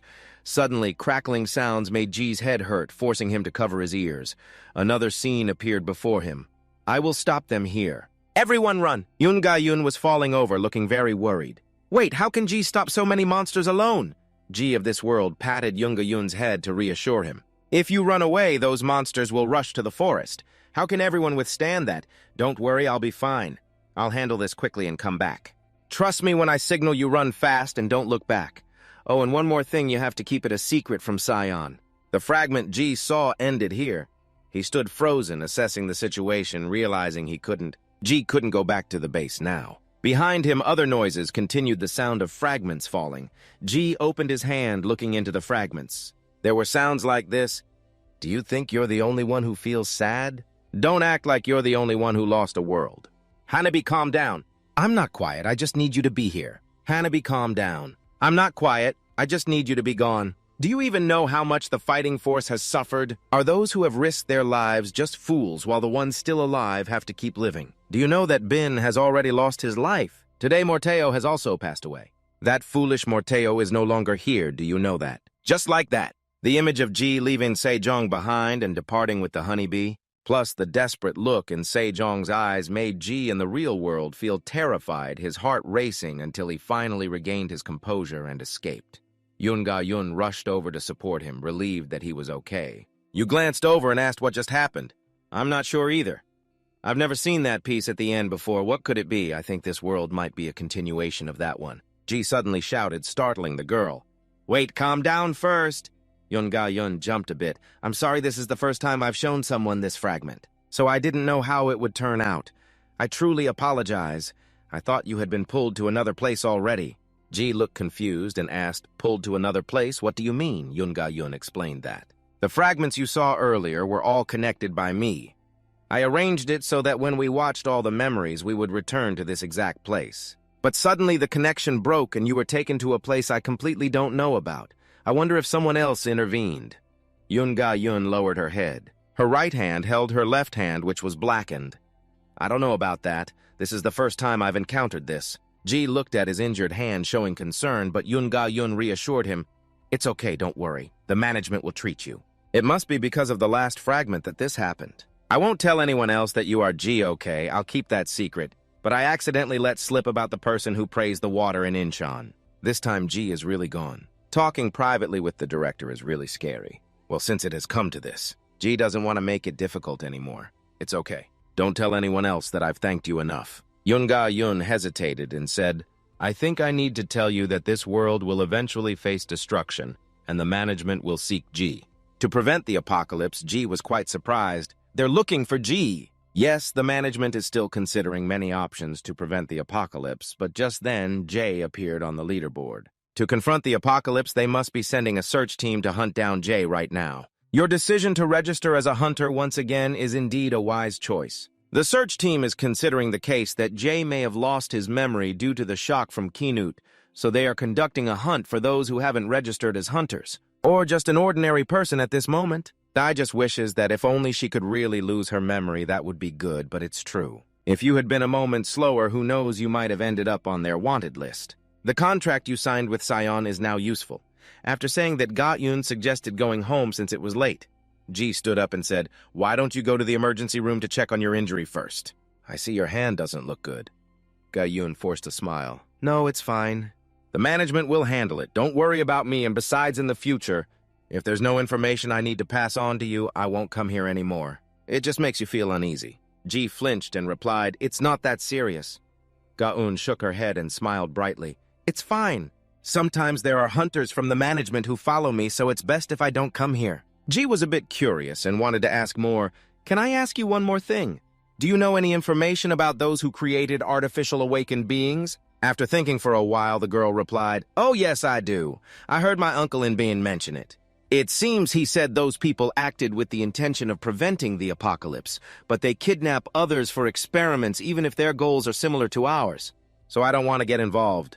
Besides that, did you hear anything else? Ga-yoon thought for a moment and added, Oh, I heard him say something about the Incheon port. I only eavesdropped while he was on the phone, so I don't know the specifics. I'm sorry. Seeing the girl look so weak, Ji comforted her. It's okay, thank you for letting me know. With that, Ga-yoon bowed and said goodbye as she left. Once she was gone, Yoon bowed and said goodbye as she left until she was completely gone. Jimin thought about another world, a world that truly existed similar to this one that had once existed. Why? In that world, Jae had died Youngbin, and Moteo had both lost what Ji and Ga-yoon had seen just a few fleeting moments from the past. It's impossible to know. When will the apocalypse come and how? Waiting for an uncertain future is no different from walking forward with your eyes closed. The management will do everything to find Jae because they want a guide to lead the way. Helping them find the best path from now on. What should I do? If only the apocalypse had signs to warn us. While Ji was recalling and wondering about the black fragment he saw today, his phone rang. It was a message from Sion. I need your help, Ji replied with a very curt message showing his bluntness. Yeah, Sion texted back reproaching him. You should reply with more than that. Ji just replied with a yeah, stretching the A out, making Sion helpless. After a while of standing there frozen, she burst into laughter. All right then. Overthinking doesn't help me solve anything immediately. Instead of stressing out and achieving nothing, I might as well just get moving. Let's get to work first. The reason he made that decision was that Sion had sent a suggestion for him to go to Incheon. In another turn of events, a group of people is loading boxes onto a truck. "How many are there today, ma'am?" Recently, the shipments have been coming in less frequently. "Are they planning to push us out completely?" "What are you saying that sounds so hurtful? We risk our lives just to bring this shipment here. The management and the Pago team are hunting us down hard. Almost everyone in Busan has been caught. So in Incheon, there's still a way to escape.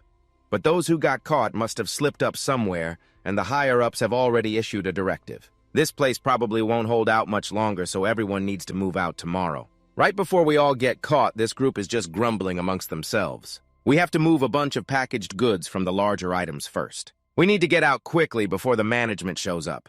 We should split the drugs into smaller portions and take them away." "Yes, we understand."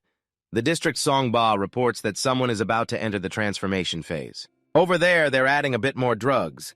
They're revealing all the confidential information to each other without realizing that Jay is spying on them with binoculars and taking notes. While taking notes, he thought to himself what their intentions were. They are responsible for supplying items to each facility, which is really hard to find. I was only observing their movements early that morning. I've only been tracking them for a week, and now they're packing up to flee. I need to report this to Sa-Ion immediately. Once I contact them, Sa-Ion will send someone over right away. But will they be able to provide support in time before they leave? If I can keep following these guys, that would be great.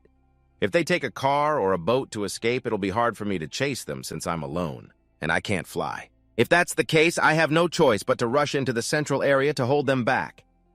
After thinking it over, Jay decided to dive into the fire and got captured by them. "Where did this brat come from? Are you crazy to dare to rush in here and ambush us?" Another guy came over and asked what his connection was to the management. The guy next to him asked back, looking like he wasn't involved. The other guy just kept interrupting. "Why are you asking me when I asked you first? Haven't you checked yet? It's this brat here who won't open his mouth. He doesn't have any official documents in his apron pocket, but he does have a hunter's card. But he's just a lowly D rank." "A brat at only D rank, huh? He doesn't seem to show any signs of transformation. If he's a junkie who sniffed out drugs here, that wouldn't be right. He looks pretty sober. This guy is starting to act like a thug. Well, just give him a few hits and he'll start talking."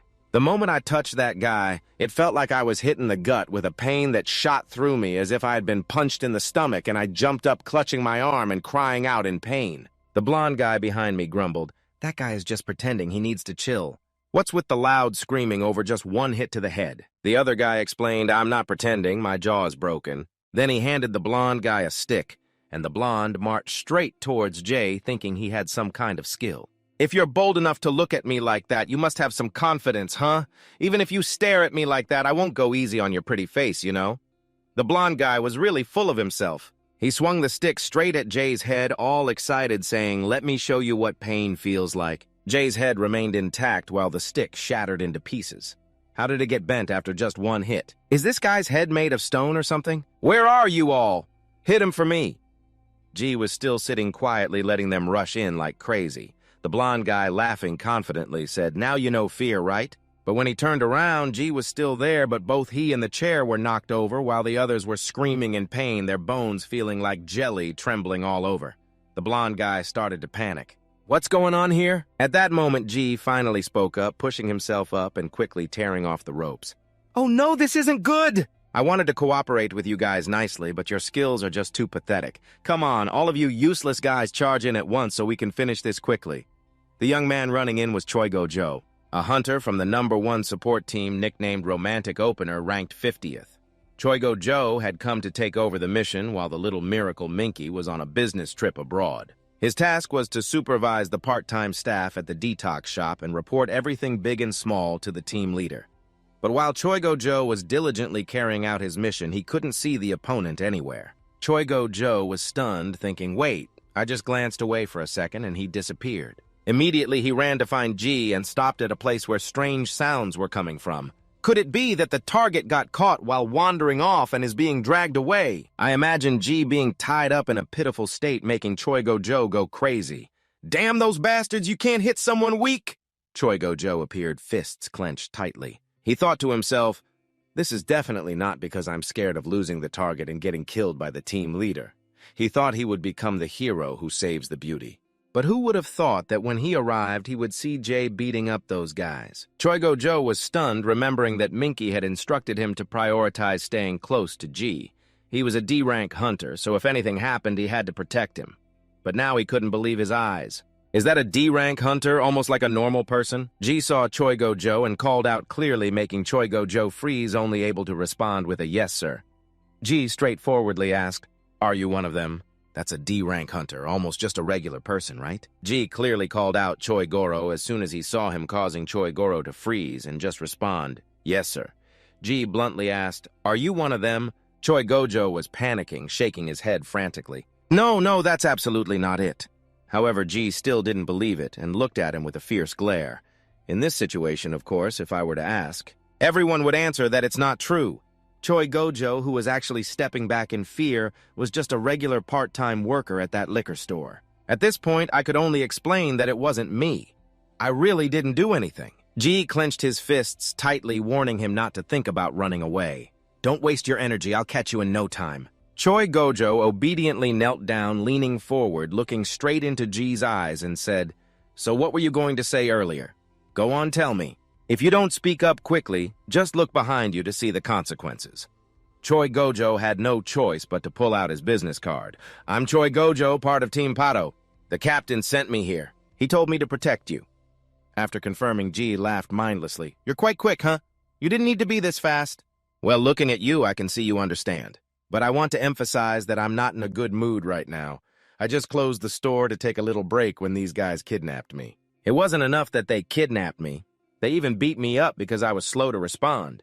They used hammers and even baseball bats with nails to hit me." Choi Go-jo knew G was trying to play the victim, but he still had to go along with it. "How could they be such trash?" G was still acting like a top-tier actor, complaining, "I got beaten up so badly that my clothes are all torn. Just look at Choi Go-jo acting all panicked. Oh my God. Those bastards. They should be fed to the fish." G cried out, hoo-hoo, and concluded, "That's why I had to take action just a little bit." After saying this, Choi Go-jo trembled even more. If just a little action made him like this, then how would it be when he really had to act? G continued to play the victim, adding a bright smile. "So, Choi Go-jo, could you keep your mouth shut for me? I don't have the ability to wipe people's memories clean, so if I have to erase them, I can only do it physically." Choi Go-jo started to act clueless, pretending to have amnesia. "Where am I? Who are you, part-time worker? I don't know where this is or what happened, but if I open the door for you, does that mean I've helped you?" G looked confused, not understanding. Choi Go-jo continued, "My power is that every time I open a door, I can shift space." G also seemed excited. "Oh, this ability is perfect for delivering goods, but do you get penalized when you use your power? It's kind of like side effects when taking medicine." Choi Go-jo hesitated. "Well, there is." G pressed on. "Come on, tell me.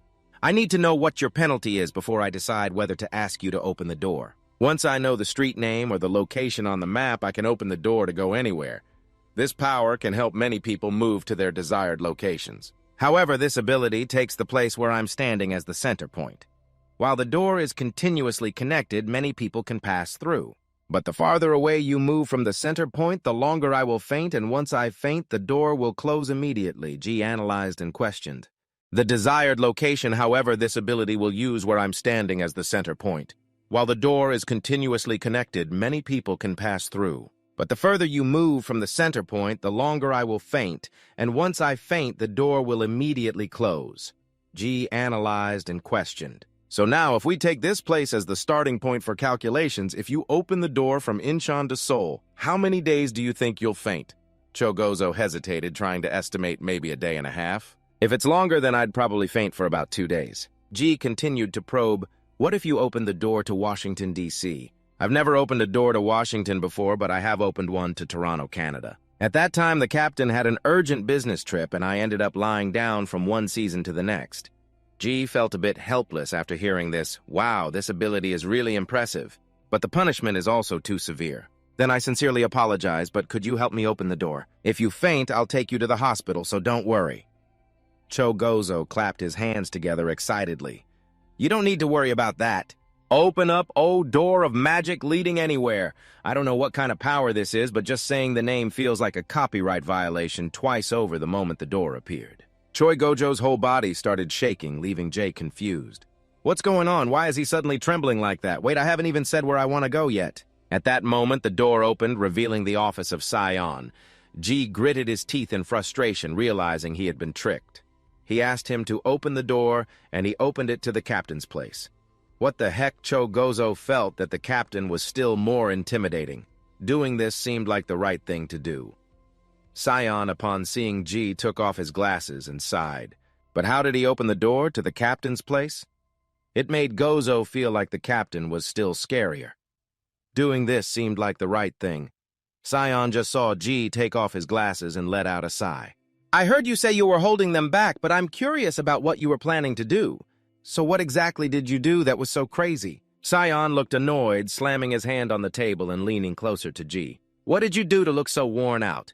After sitting down in his chair, Sion began to scold him. First, I'll let you speak. Why did you rush out like that? I thought I could gather more information to track them down, and it would be a shame to miss out. Sion crossed his arms and complained, Hyung, you didn't need to go that far. What I asked you to do was simply to monitor them. For controlling them, I'll send someone else with expertise. I can handle it faster than those guys, like today. Sion couldn't deny it. Yeah, you did help me. This is the first time we've confiscated all the drugs. G felt a bit smug immediately. See, aren't I cool? Sion sighed. Ugh. G didn't want to stay here any longer, so he stood up. I did well with the task you assigned me, so I'm off. Sion looked at G with a slightly sulky expression. What now, you little brat? It's okay, I was just thinking if you're really going to go home looking like that. Looking at the blood-stained shirt and the dirt all over his body made G feel a bit awkward, so she pressed herself against him again, urging him to stay still.